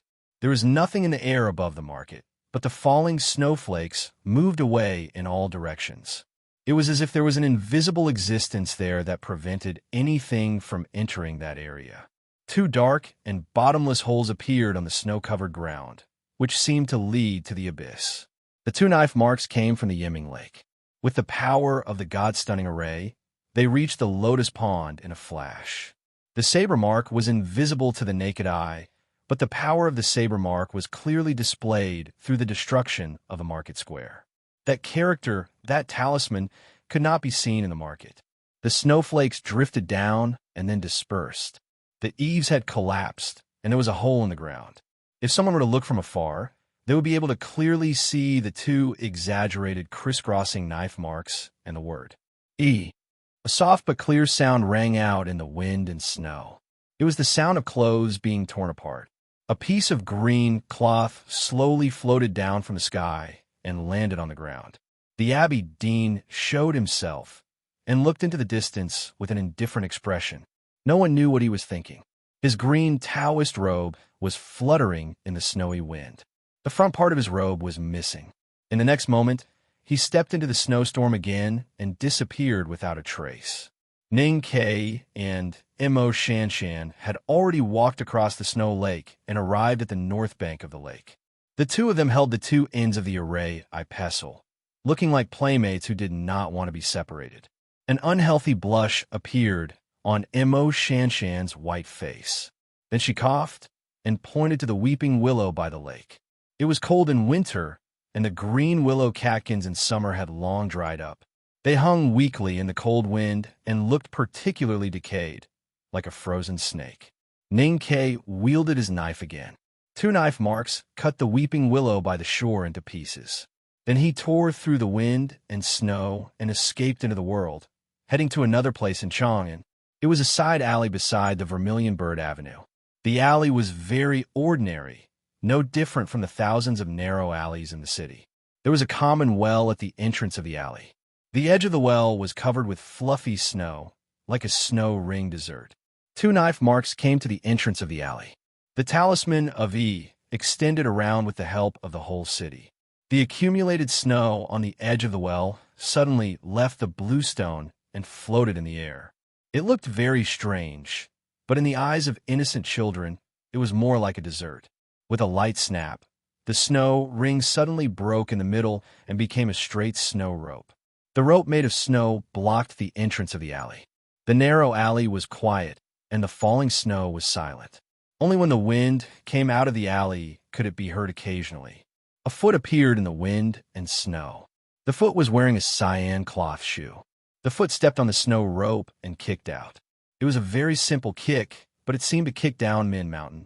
It was easy to hang upside down. The snow rope collapsed and broke into pieces. The Abbey Dean used the recoil force to float back and avoid the two knife marks. The wind and snow fell lightly. His feet landed deep in the alley. He finally raised his eyebrows. Mo Shanshan followed Ning Kai into the courtyard on the north bank of Yeming Lake. This was the first time she walked into Ning Kai's house. Ning Kai's mood changed, and he became more silent. He walked along the old path of the plum garden, past the flower hall, and came to the front room. He saw many old things and remembered many old things. Then he looked up at the slightly deformed beam with an inexplicable expression. Back then, Chun Pippi saw Yi Hongyu jump into the air and hit the beam of the room hard.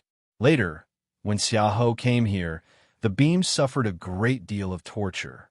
But the beam still supported the house and did not collapse. Don't tell me you want to cut it here. I really don't want to. He looked at the beam and said. Mo Shanshan looked out of the hall. There was a pot of winter sweet there. It was especially lush and wild because no one had trimmed it. She asked, "How about cutting it here?" Ning Kai said with a smile, "Yi Hongyu likes these plum blossoms. Sang and I don't care." After saying this, He waved his knife and cut the wild plum blossoms into countless pieces. A moment later, the pile of firewood in the backyard of a mansion in Chong and City became an indestructible fence. A cyan robe was almost trapped by the fence and then cut into pieces like the plum blossoms. Ning Ke and Mo Shanshan walked all the way, cutting all the way. Cutting the knife meant writing and writing talismans. He cut out countless divine talismans with his padao to replace the damaged array in tent along the Vermilion Bird Avenue. He also borrowed the endless aura of heaven and earth in Chong and City to block the Abbey Dean outside the palace. The three from the academy sat beside the ruins of the southern part of the Vermilion Bird Avenue. They felt the changes in Chong and City and the sharp talisman intent that appeared and disappeared in the side alley of the marketplace. They had complicated emotions on their faces. Youngest brother had not fixed the god-stunning array yet, but this replacement method was enough. The problem was that it was not enough for the academy and the Tang Empire. No matter what happens today, I will return to Haotian Taoism, Chun Pippi said with his head lowered. Eldest brother and Yu Lian understood what he meant and did not express any opinions. The two stood up and looked at each other calmly. Then they walked to somewhere side by side. Since it was not enough, they had to go. Even if Ning Ke could block the Abbey Dean with the help of the god-stunning array, or even force the Abbey Dean out of Chong and City, it would be meaningless. If they could not kill or seriously injure the Abbey Dean today, the academy would be the loser. To be continued. If you like this work, please come to vote for me. Your support is my greatest motivation. Chapter 785.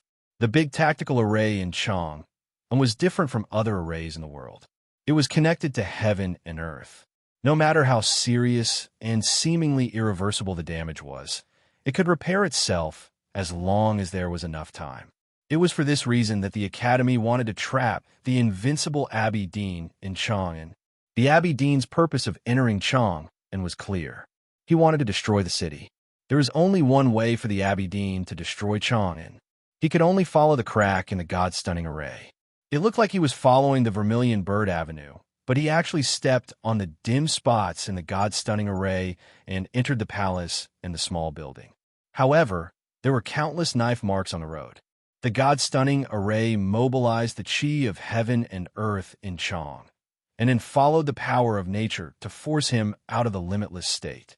Those knife marks were words, telling the Abbey Dean that the road was blocked. From a marketplace to the alley, the wind and snow were raging. The Abbey Dean's mind was as cold as his indigo gown. He was sure that he could not enter the palace before he got rid of the divine talismans. There was a direct and simple way to solve the dilemma, and that was to kill Ning Ke, who had used the divine talismans. So the Abbey Dean rode the wind and headed for Yiming Lake. Eldest brother sensed the indigo gown fluttering restlessly in the narrow alley. He knew where he was going with the limitless state. His heart became as heavy as his footsteps after he was injured. Using the limitless state in such a small area was like embroidery in the eye of a needle and flying in a world of sand. Even if he was not injured, he could not catch up with the Abbey Dean. Even so, he still wanted to catch up, because he could not let his youngest brother face the Abbey Dean alone. So he stepped on the snow, leaving a puddle of blood, and his cotton gown trembled. However, he did not enter the limitless state, because Yu Lian's hand fell on his waist again and grabbed his belt. The Abbey Dean is going to kill his youngest brother. Eldest brother looked into her eyes. Yes, this is what he must do now. Yu Lian answered calmly and did not say anything else. The Abbey Dean appeared on the snow bridge by Yiming Lake. He was far away from the Vermilion Bird Avenue. The god-stunning array was horrifying. The wind and snow seemed normal, but contained infinite power. There was no peaceful laminar flow of the chi of heaven and earth. No one could enter the limitless state in such an environment. The Abbey Dean walked down the snow bridge, crossed the winter reeds, and walked to the Yinming Mountain on the south bank of the snow lake. He climbed the mountain in the snow and came to the edge of the cliff. However, he did not see anyone. There were many messy marks on the snow. There were footprints and sitting marks, but most of them were scribbled handwriting. Some words were written with fingers, while others were written with withered branches. The Abbey Dean looked at the handwriting on the snow and understood what had happened here last night. But where was Ning Kei, who had written these words last night and comprehended that word now? He looked at the surface of the lake, at the two clear footprints on the surface of the lake, the broken lotus, the broken willow branch, and the broken winter sweet. His eyebrows slowly rose. There was no trace of Ning Kei in his sense of perception and vision. This was against common sense, because even with the help of the God-stunning array, it was impossible for him to completely avoid Hao Yian's sight. Someone was helping him hide his aura. It was probably the owner of the other footprint on the lake. A few small round stones fell on the street, smashing holes in the snow. They rolled all the way forward and hit the stone steps on the side of the street, making a crisp sound before slowly coming to a stop. Those stones were only the size of a fingernail. A deerskin bag could contain a lot of them. If they were used sparingly, they could cover the whole Chang'an city. Of course, this was an exaggeration.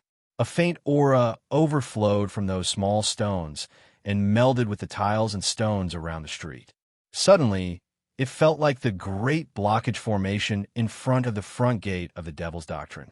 However, those stones were very round and had no edges or corners, which was interesting, different from the great blockage formation. They did not blindly fill the sky and the earth, but rather covered everything gently. Ning Kei and Mo Shanshan walked through these small stones. They had already left the Yinming Lake, passed the closed bun shop, and arrived at the South City. I'm afraid that even the great divine priest of light who created the great blockage formation did not expect that a genius girl of talisman Taoism could come up with new ideas and transform the great blockage formation into this. Ning Kei said with a smile. There was no smile on Mo Shanshan's face, only worry. What should we do next?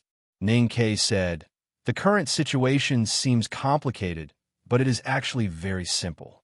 With the Abbey Dean's wisdom, I'm afraid that he has already figured out a way to break the situation. Now he is coming to kill me. Mo Shanshan said. The Abbey Dean can also leave Chang'an City. Ning Kei said, the Academy does not want him to leave unscathed. An invincible powerhouse outside Chang, and city represents the failure of the Academy and the Tang Empire. Fortunately, or unfortunately, the Abbey Dean himself does not want to leave Chang'an City, because this is the best opportunity for him. Mo Shanshan looked at the tip of the shoes that kicked out the hem of her cotton skirt from time to time. She wanted to say something, but stopped on second thought. Ning Kei knew what she was thinking and said, eldest brother naturally wants to save me, but third sister will definitely not let him come, because it is meaningless. Mo Shanshan looked up at him and was somewhat puzzled.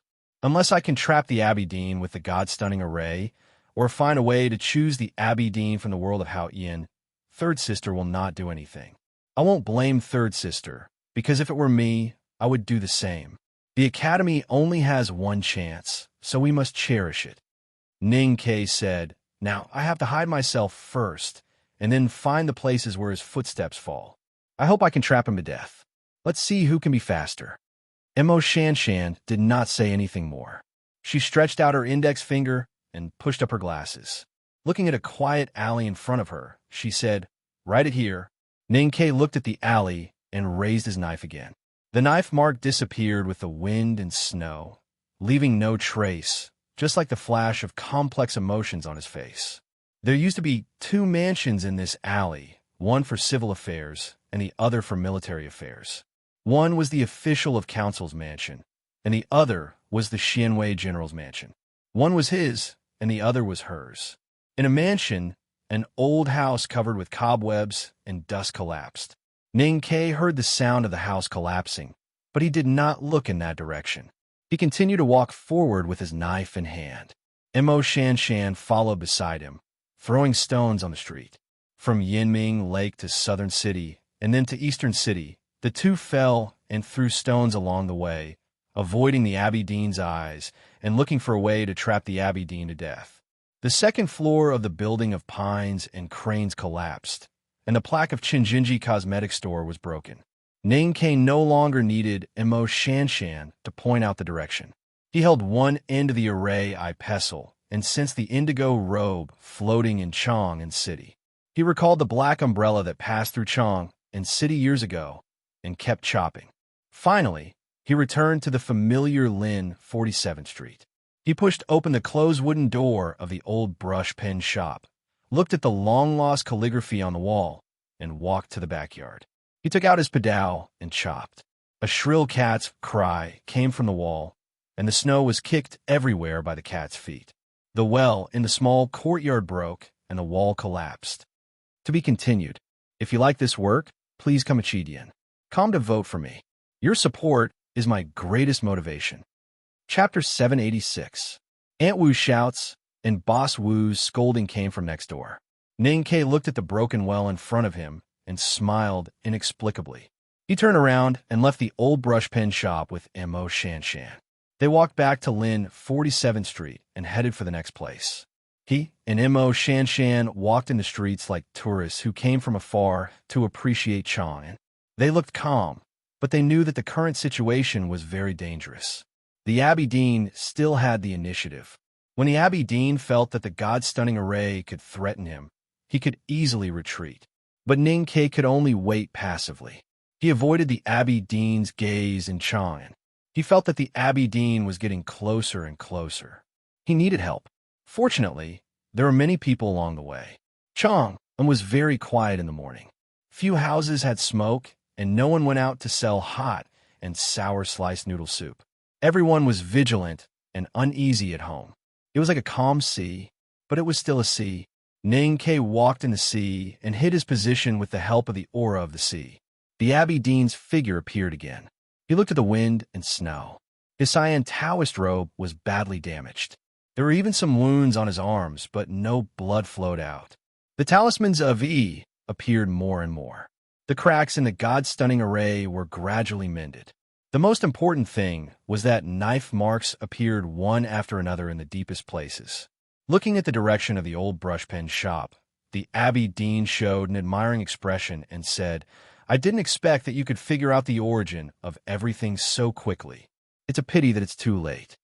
Ning Ke walked leisurely in the snow to find the place where the knife had fallen, but there was some sadness in the depths of his eyes. Occasionally, he would sigh about the past. Mo Shanshan's knowledge of fighting was taught by Ning Ke in the wilderness.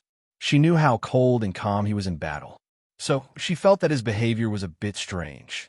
In such a tense battle, it was very unreasonable to sigh about the vicissitudes of life. If it were in the past, Ning Ke would never allow such emotions to appear in him. We rented the old brush pen shop together. We bought the yard at Yinming Lake together. We planted the lotus flowers on the lake together. She liked to weave little things with the willow twigs by the lake. Of course, I taught her that when she was young. Ning Ke said she likes to buy clothes at the lotus pond because the things there are cheap. She only agrees to order noodles at the building of pines and cranes when she is happy. No matter whether she is happy or not, she likes to buy cosmetics at Chinjinji Cosmetic Store. These are all places she frequents. Mo Shanshan didn't know why he was talking about this. She connected it with the broken lotuses, willows, horizontal boards, old wells, and old walls along the way, and vaguely understood something. Now, most of the traces we left in this city are basically gone. Ning Ke looked at the brothel ahead and said, "But it's a pity." Mo Shanshan asked, "Why are you doing this?" Ning Ke said, "These days I've been thinking about a question. What method did Haotian Taoism use to tear a crack in the God-stunning array? He Ming Chi is good at scheming and hiding, but his state is too low. Even with the Abbey Dean's guidance, he can't do it. I once guessed that Haotian Taoism used 1,000 years to come up with some method. But after seeing what the Abbey Dean did after entering the city, I found that he didn't have this ability. I can't understand the origin, so naturally I can't think of a way to repair it. Until just now, when you said that you want to cut the broken lotuses and willows, I suddenly thought of a possibility." He said expressionlessly, "Maybe she doesn't even know it herself. Anyway, the traces she left here are the problems we are facing now."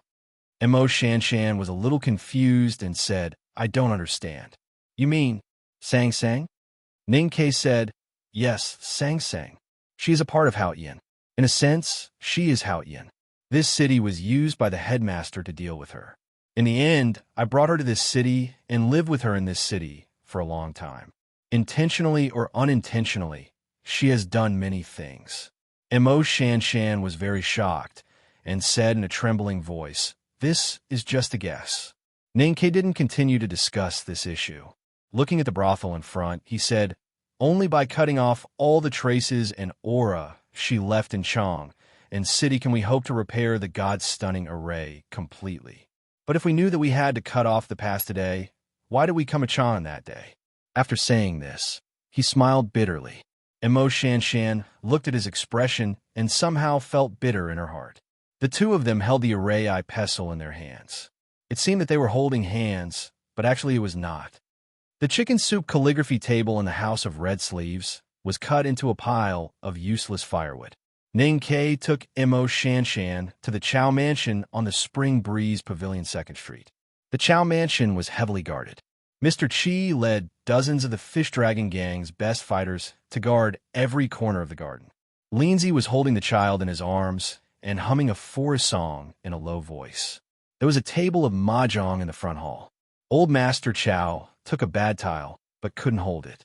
When he was about to place his next tile, he saw Ning Ke walking in and quickly pushed the tile in front of him down. "We have a guest. Stop playing." Sitting next to Old Master Chow was the prefectural magistrate of Chang and city, Shangwan Yangyu. His eyes were sharp and he saw Zhang Wanzi mixed in the tiles. His heart was suddenly bleeding, but he had no choice but to stand up and greet Old Master Chow. Ning Ke said, "Nothing else. I just came to say goodbye." He bowed to Old Master Chow and said, "Erba, I may leave first." Old Master Chow didn't respond, but the Grand Secretary Zheng Jing and his wife, who were sitting next to the table, suddenly changed their expressions. Mrs. Zheng said worriedly, "Be careful. Father-in-law, mother-in-law, please rest assured." Ning Ke bowed deeply and left the Chow Mansion with Mo Shan Shan. Old Master Chow said, "It seems that your son-in-law is going to marry a new wife." Mrs. Zheng spat. Then there was silence. No one was in the mood to continue joking. Everyone in the hall guessed why Ning Ke made a special trip to the Chow Mansion. His only family in the human world was here. I thought I'd found a character, but I didn't find it until now. But I have seen the character, but I can't read it, so I can't write it. It's a pity that I realized it too late, or I could have fixed the God-stunning array. It's a pity that the character was so deceptive, or I could have tried to kill him now. It's a pity that Chang'an is so big that he still saw me. Ning Ke looked at the other end of the long street where the wind and snow were dancing. The figure of the Abbey Dean appeared in the wind and snow. To be continued. If you like this work, please come to vote for me. Your support is my biggest motivation. Chapter 787. It had been snowing since last night. Chang then had turned into a black and white cloth, embroidered with palace eaves, Taoist temples, lakes, and mountains. One of the roads was foggy and gloomy. Ning Ke placed a lot of needles on that area and sewed it tightly. He wanted to sew up those cracks or embroider a new flower so that the dimmed area could regain its brilliance. Unfortunately, he realized it too late. He didn't place enough needles. The Abbey Dean could always find a place to stand and saw him before he fixed the God-stunning array. Ning Ke and the Abbey Dean saw each other from afar, separated by a long street that was covered by wind and snow. The Abbey Dean had been injured while walking through Chang'an. His Taoist robe was stained with blood, but he didn't fall. They didn't meet, but they had already met. The moment they met, the winner had been decided. Ning Ke knew he had lost. Mo Shan Shan glanced at him and scattered the stones in the deerskin bag on the street. Then she left. He took the array eye pestle and held the hilt tightly. If it was in the past, he would have left immediately once he was sure he had failed. But he didn't do that today. It had nothing to do with courage, but confidence. Because he believed that he could win in the end. Because he was in Chang'an. The Abbey Dean glanced at the other end of the street through the snow and wind.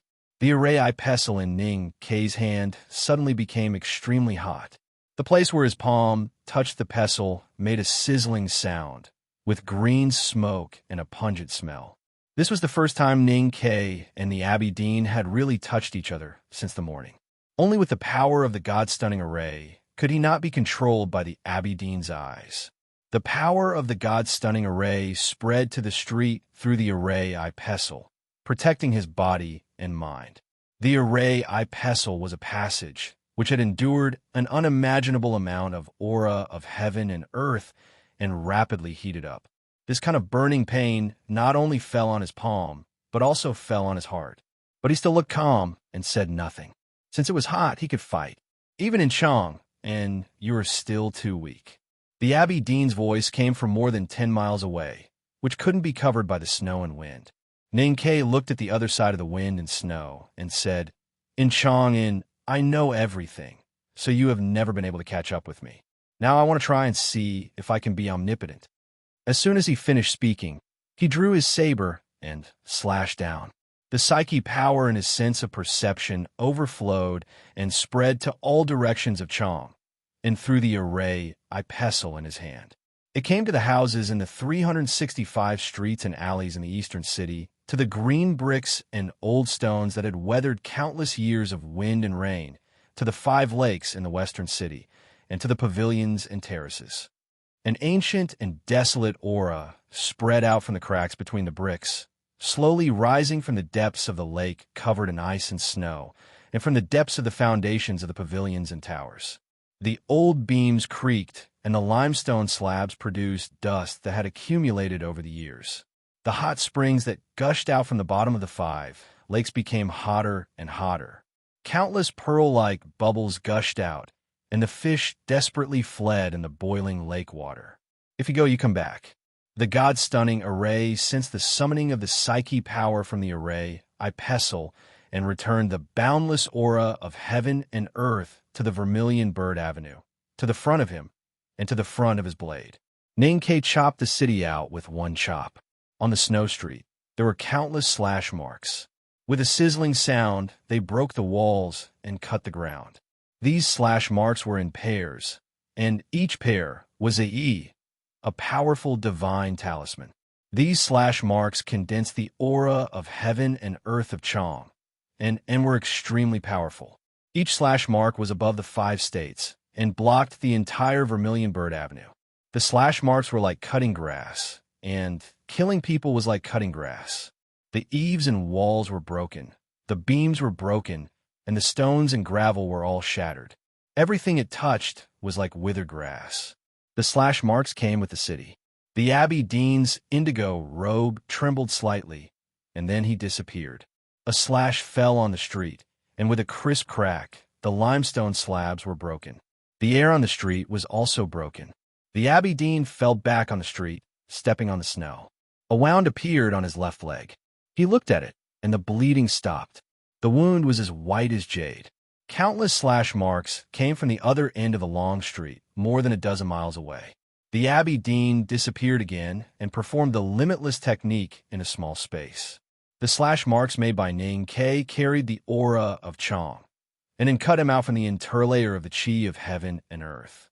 The Abbey Dean disappeared and reappeared from time to time.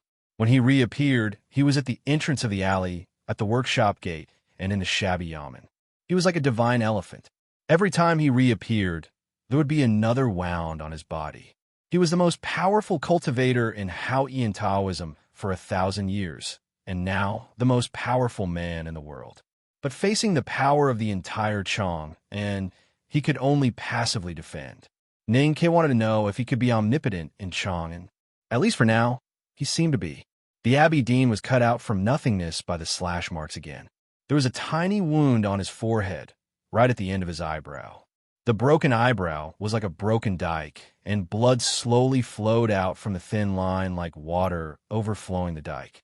He looked at the other end of the long street, and his expression gradually became solemn. He suddenly raised his palm and slowly brushed it down in front of him, like an ancient Buddha brushing his face to show his sorrow, or like the face-changing tricks in the Song Kingdom's ancient plays. He wanted to erase the face.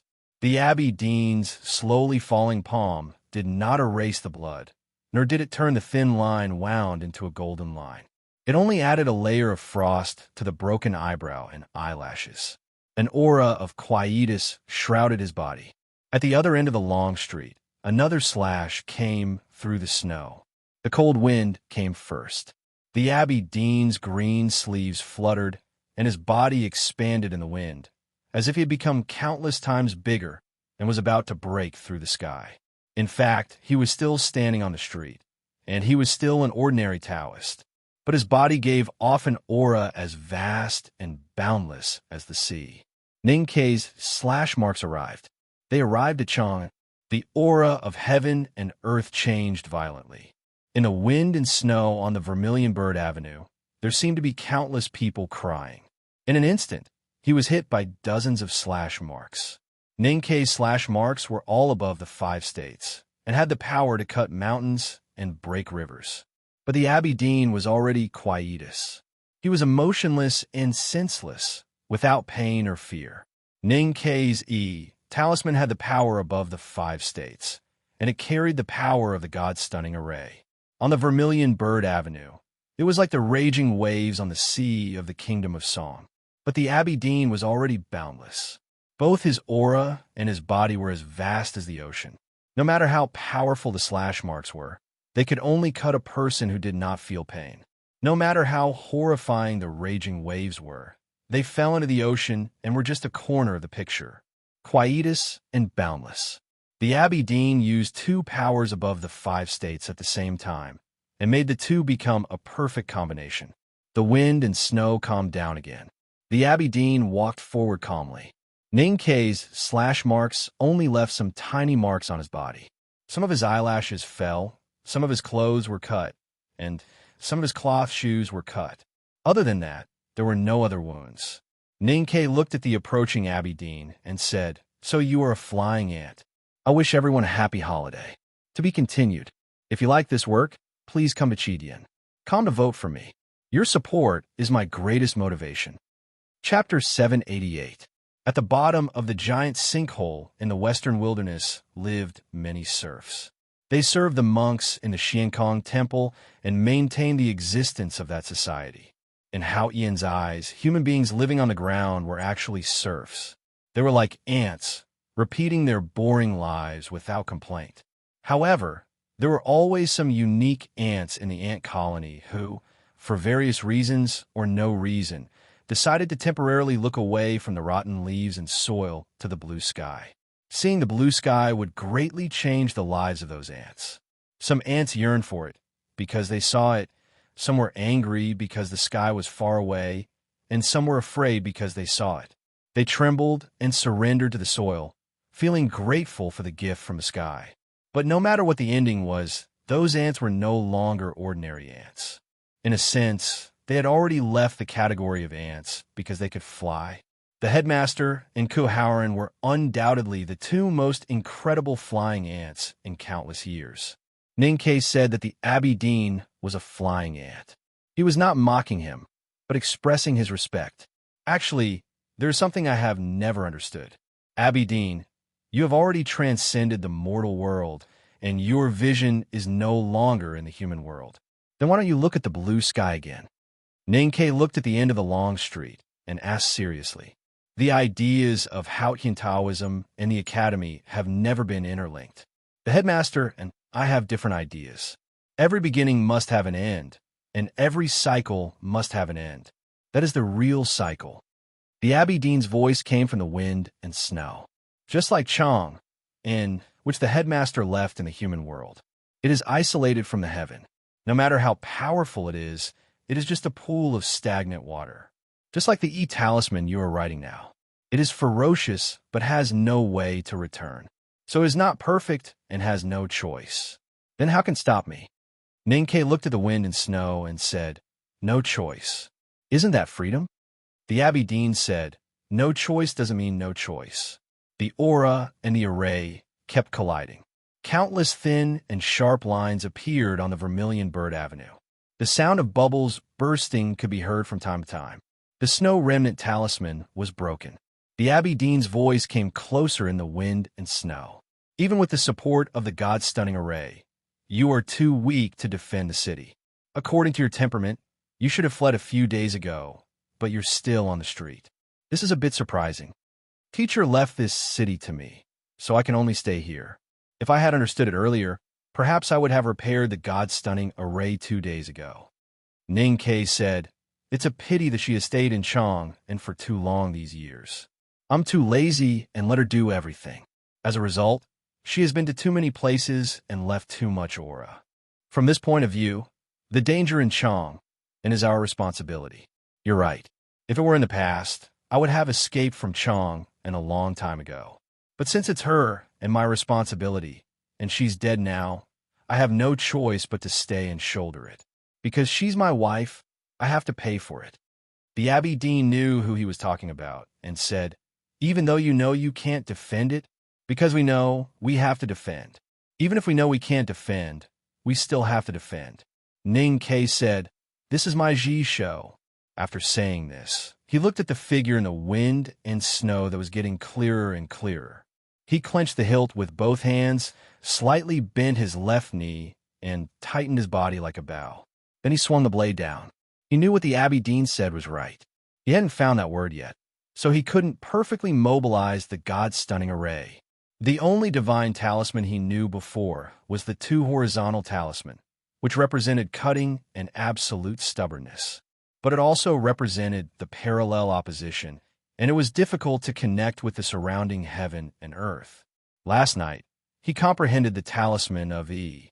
The 2 parallel lines intersected and began to connect, so he could borrow the power of heaven and earth in the God-stunning array and possess the power of one of the 5 states. But the 4 corners of the 2 lines gradually drifted away from each other, unable to be recycled, and could only gradually overflow. But he still wanted to give it a try, because he didn't believe that anyone could really fight against this 1,000-year-old city. The 2 blades broke through the wind and snow, whistling more and more fiercely.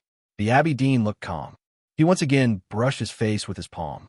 His indigo robe fluttered, and his aura soared to the sky.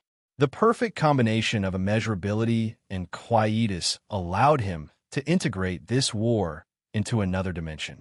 The array eye pestle in Ning Ke's hand was as hot as the lava in a volcano. He looked at the floating figure of the Abbey Dean on the other side of the street, and the psyche power in his body kept flowing out. The lake water was boiling, and the indigo bricks were trembling. The chi of heaven and earth in the entire Chang and city seemed to be summoned by Ning Ke to the Vermilion Bird Avenue and rushed toward the Abbey Dean. The sky above Chang and city suddenly cleared up. The snow clouds that had been lingering since last night disappeared in a very short time, and a blue sky was revealed. The power of a city bombarded the Abbey Dean's body. Almost at the same time, countless thunders fell from the sky and bombarded the city. The Abbey Dean's figure was indistinct in the wind and thunder. The anger of Hao Yin and the power of the human world collided with each other through the bodies of the Abbey Dean and Ning Quebec. There was no falling snow, but there was the sound of falling snow. It was a blizzard. There was no wind, but there was the sound of howling wind. The entire Chang and city was shrouded in the violent collision of the chi of heaven and earth, and the walls of countless buildings were shaken and cracked. No other sound could be heard except the horrible sound of the wind and snow. The wind and snow gradually stopped, and some of the scattered clouds came back. The sun above Chang and city was a little dim. The Vermilion Bird Avenue was quiet, and the Abbey Dean and Ning Ke stood opposite each other. The distance between them was no longer more than 10 miles, but only a few dozen feet. Ning Ke could clearly see the Abbey Dean's face. He saw the scars on the Abbey Dean's face, the broken eyebrow and fingers. The Abbey Dean walked toward him. The round pebbles on the street rustled and moved to the sides. Ning Ke lowered his head and coughed. He seemed to be in great pain, and blood flowed from the corner of his mouth. Then he suddenly looked up at the Abbey Dean and punched without warning. His eyes were very calm, and therefore very cruel. He was like a young male tiger staring at its prey on the grassland. He stood where he was and waved his fist. His fist came to the Abbey Dean's face more than 100 feet away. Since he started cultivating the great spirit into the devil, his body and strength had become more and more terrifying. Therefore, he never worried about close combat. He had been waiting for the Aberdeen to come to him. The fist contained a majestic, great spirit, like a tiger's claw in the night. It was sharp and deadly. The Aberdeen raised his palm and held Ning Kei's fist. Ning Kei's fist could break down a small building. But when it hit the Aberdeen's palm, it was like hitting the big swamp in the depths of the wilderness or falling into the sea. Even Yu Lian's fist could not threaten the Aberdeen, let alone Ning Kei's. The Aberdeen smiled. The array eye pestle in Ning Kei's left hand suddenly shone brightly. The chi of heaven and earth in Chang and city all poured into his body through the array eye pestle and burst out from his fist. I'll go to Hangzhou tomorrow for the annual meeting. I didn't ask for leave, so there will be an update. Also, I want to discuss with everyone that it's okay to scold me these days. I'll try my best to pretend to be blind. After a few days, they probably won't scold me anymore. But please don't scold my family and the sub-editors. Thank you. To be continued. If you like this work, please come to Chidian. Come to vote for me. Your support is my greatest motivation. Chapter 789. Thunder roared on the Vermilion Bird Avenue. The Aberdeen and Ning Kei's fists and palms collided. Countless auras burst out from their bodies and shot out in all directions. Wherever they touched, bricks and stones were destroyed, beams and trees were broken, and houses along the street collapsed. An unimaginable majestic power smashed into the Aberdeen's palm from Ning Kei's fist. He was like a bridge that connected Chang and city and the Aberdeen. The violent chi of heaven and earth rushed out from his bones and flesh, putting him under a great burden. He was suffering. His joints cracked, his eyelashes were slightly burnt, and his body trembled violently. Blood kept flowing out from his lips and fell on the snow. But he was smiling. The Aberdeen's palm had 3 broken fingers, which were as clean as jade. At this moment, the fingers suddenly burst and blood seeped out. Then 3 streams of blood shot out and fell on the snow. The smile on his face froze, but did not fade away. A snowflake floated in front of his eyes and swept past his eyelashes. The color of his pupils gradually faded.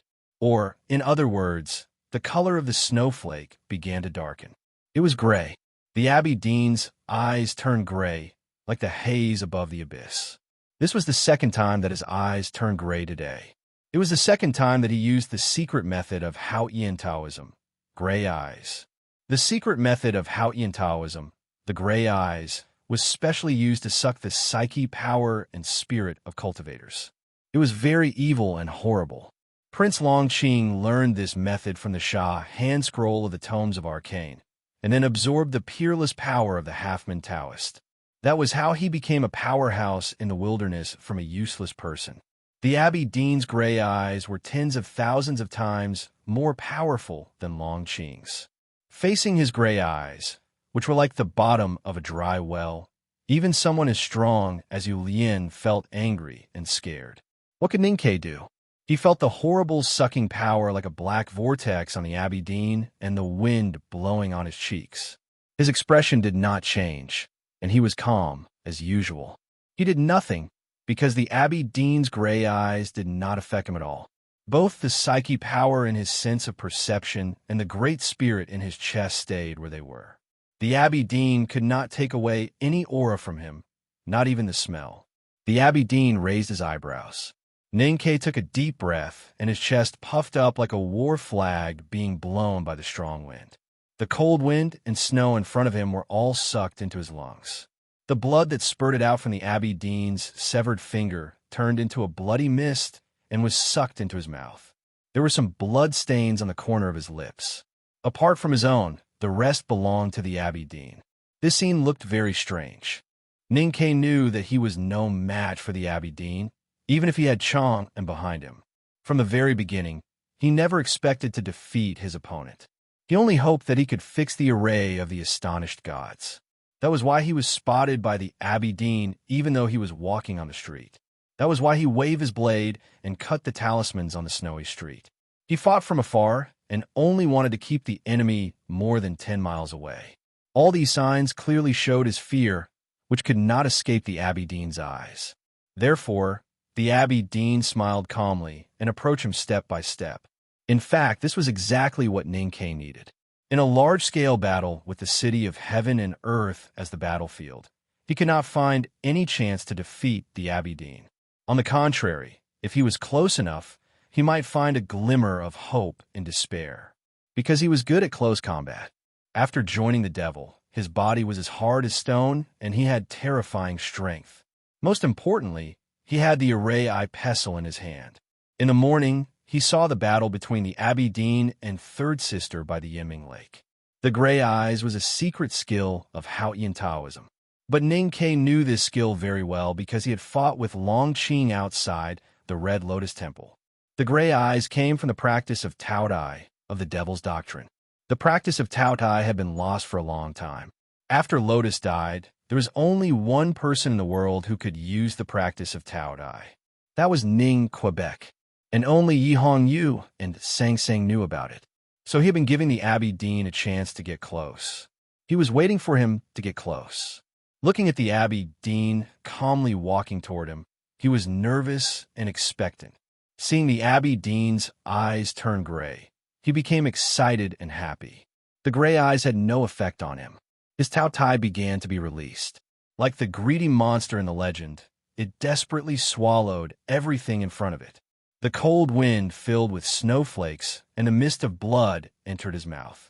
At this moment, he seemed to have become a flesh-eating beast, sucking the Abbey Dean's blood and psyche power and spirit desperately. He even forgot to breathe. A faint red passageway appeared between him and the Abbey Dean. The Abbey Dean's abundant psyche power and spiritual aura quickly disappeared through the passageway and entered his body. Ninkei's face was flushed like a drunken man or the morning glow. His eyes were as bright as a golden pond, which was about to swallow the figure of the Abbey Dean. He clearly felt that a pure and clean aura, like water, kept flowing into his ocean of qi and mountain of snow, cleansing his body. He knew that was the most essential aura of the Abbey Dean. The practice of Tao Dai was far more powerful than the gray eyes. Once it was used, it was almost irreversible. Ninkei looked at the Abbey Dean, who was close at hand, and smiled. It seemed that he was about to usher in an impossible victory. However, in the next moment, his smile stiffened. Because the Abbey Dean was still smiling. The Abbey Dean's spirit and psyche power were disappearing at a terrifying speed, but he was still smiling. His eyes were no longer gray, but as calm as a lake, with a hint of mockery. His smile was still calm, as if he knew all the changes in the world. Ninkei suddenly felt that the water-like aura turned into ice. It was not just a psychological change, but something that actually happened in the objective reality. The aura that washed his snow mountain, ocean of qi, and bone marrow like clear water suddenly turned into ice. Now it turned into countless ice shards and snowflakes, covering every part of his body. It was not because of the practice of Tao Dai that the Abbey Dean's aura changed. It was because another aura of the Abbey Dean was swallowed into his body. It was an aura of absolute quietus. Heat was a kind of movement. Coldness was the reduction of the intensity of movement. Quietus would bring absolute coldness. Looking at the Abbey Dean, Ninkei knew that he was wrong. Any fighting awareness was meaningless in front of a huge gap in strength. Even if he used Tao Tai to fight back the gray eyes, he could not fight back as long as the Abbey Dean gave him a wisp of quietus above the 5 states. His body suddenly became stiff and cold, and he could not move. The snow fell on his face, as if it would never melt. His sense of perception began to freeze. His body and mind became a cold and dead world. He was connected with Chang, but he still could not break this world of quietus. Even the whole Chang and city began to freeze. I was on the way today. I took a plane to a train and arrived in Hangzhou at night. I wrote this chapter last night. I hope the journey is smooth and not too tiring. To be continued. If you like this work, please come a Chidian. Come to vote for me. Your support is my biggest motivation. Chapter 790. The sky was clear for thousands of miles, but snow suddenly fell. This was what it meant to be 10,000 miles of snow. Heavy snowflakes flew in the air like ashes after burning reeds. They occupied the entire sky and covered the color of the blue sky. The temperature in the city dropped sharply. The icicles on the eaves were so cold that the lake was cracking. The water in the well at the entrance of the alley began to freeze. Ninkei stood in the wind and snow. His black academy uniform was covered with thick snow. He was like a bridge made of snow that could break at any time due to the weight of too much snow. In this battle, he was the bridge. Chong and City used his blade to attack the Abbey Dean. At this moment, the Abbey Dean's quietus was swallowed by Tao Tai and entered Ninkei's body. Through the array eye pestle, the quietus was magnified or concretized and covered Chong and City. The coldness of the snowflakes penetrated the thick academy uniform and reached Ninkei's skin. The frost on his eyelashes and the snow on his face were so thick that he looked like Sang Sang when she put on makeup for the first time. It was so cold that all movement stopped. Ninkei, who was occupied by the quietus, felt like he had fallen into the deepest ice cellar. He was so cold that he couldn't tremble or breathe. Even his mind was about to be frozen. He was frozen like the well at the entrance of the alley. At this moment, only the drop of crystal-clear liquid in his abdomen was still rotating slowly, although it had become extremely slow and could stop at any time. The aura of the drop of liquid had the pride of breaking through all restraints, whether it was coldness or quietus. At this moment, his sense of perception had become an ocean covered with ice and snow. Only a fragment was still shining in the bottom of the muddy sea. It was unwilling and violent in the face of the coldness falling from the sky. Ninkei's great spirit was inherited from youngest uncle, and his fragment of consciousness was inherited from Lotus. Both of them were at the peak of their era, and both of them could compete with the Abbey Dean. At this moment, he was in the greatest danger of his life. At the moment when he was closest to death, the great spirit and the fragment of consciousness that had saved him countless times broke out again. Ninkei suddenly began to tremble. The frost on his eyelashes and the snowflakes on his face were broken and then shot away like sharp arrows, revealing his true face. A mouthful of blood spurted from his lips and dripped down. The blood was very turbid because there were many blood ice particles that had been frozen by the low temperature. The murky blood dripped onto his clothes and onto his left hand. The array eye pestle suddenly became hot after being splashed with the blood. The blood evaporated into steam and blew past his face. Ninkei let out a cry, appearing to be in extreme pain.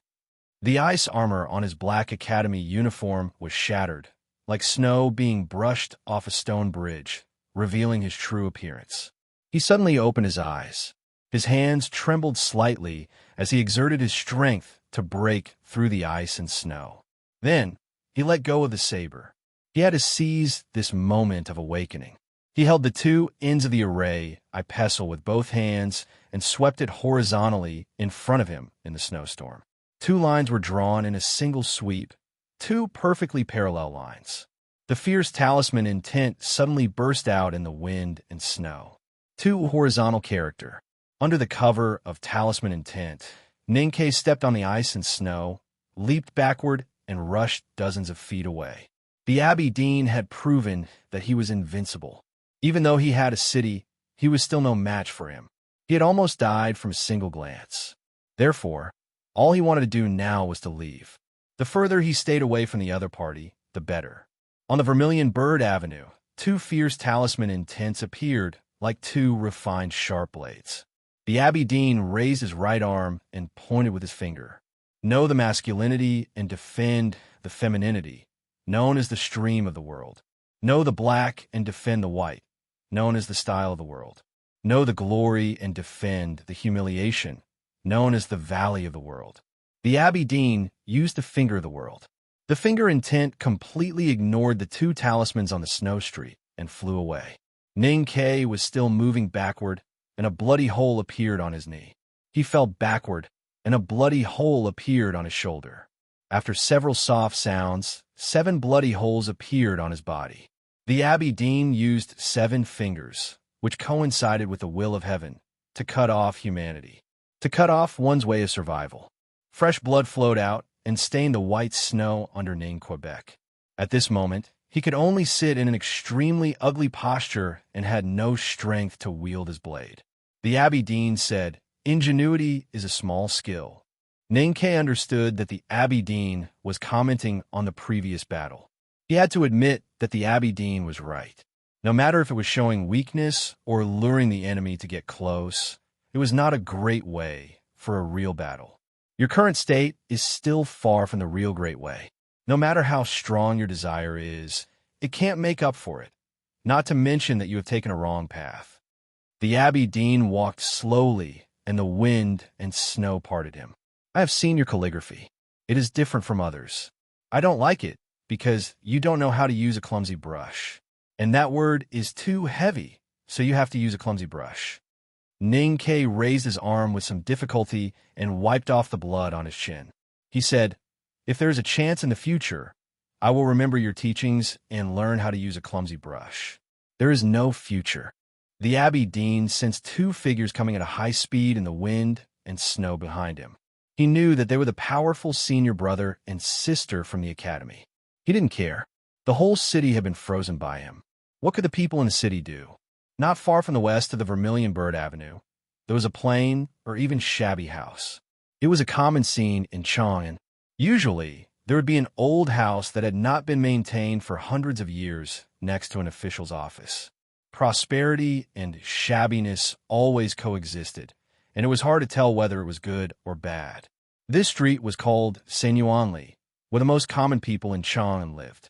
In a woodshed in the backyard of one of the houses, a young man's angry voice was suddenly heard, accompanied by the sound of slapping the table. "Why only a pot of hot water? Why only a pot of hot water? It's not enough. My mother's feet are frozen, so I can't take a bath. And that guy always has a black face. Who is he showing it to?" The woman was sitting in a pile of bedding, holding a 3 or 4 years old girl. She looked at her angry son with a worried expression and said, "We have a place to live and food to eat. It's good." The young man was wearing a shabby cotton-padded jacket. Judging from his appearance, he should be a country boy. He sat at the door of the woodshed, which was the most leaky. Akiji's face had turned blue from the cold wind. He said angrily, "It's just an extra pot of hot water. How hard can it be?"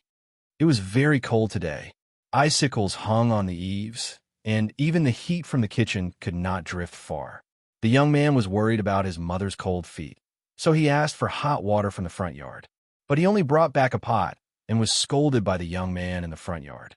He was in a bad mood when he thought of what had happened today. At this moment, the door of the woodshed was pushed open.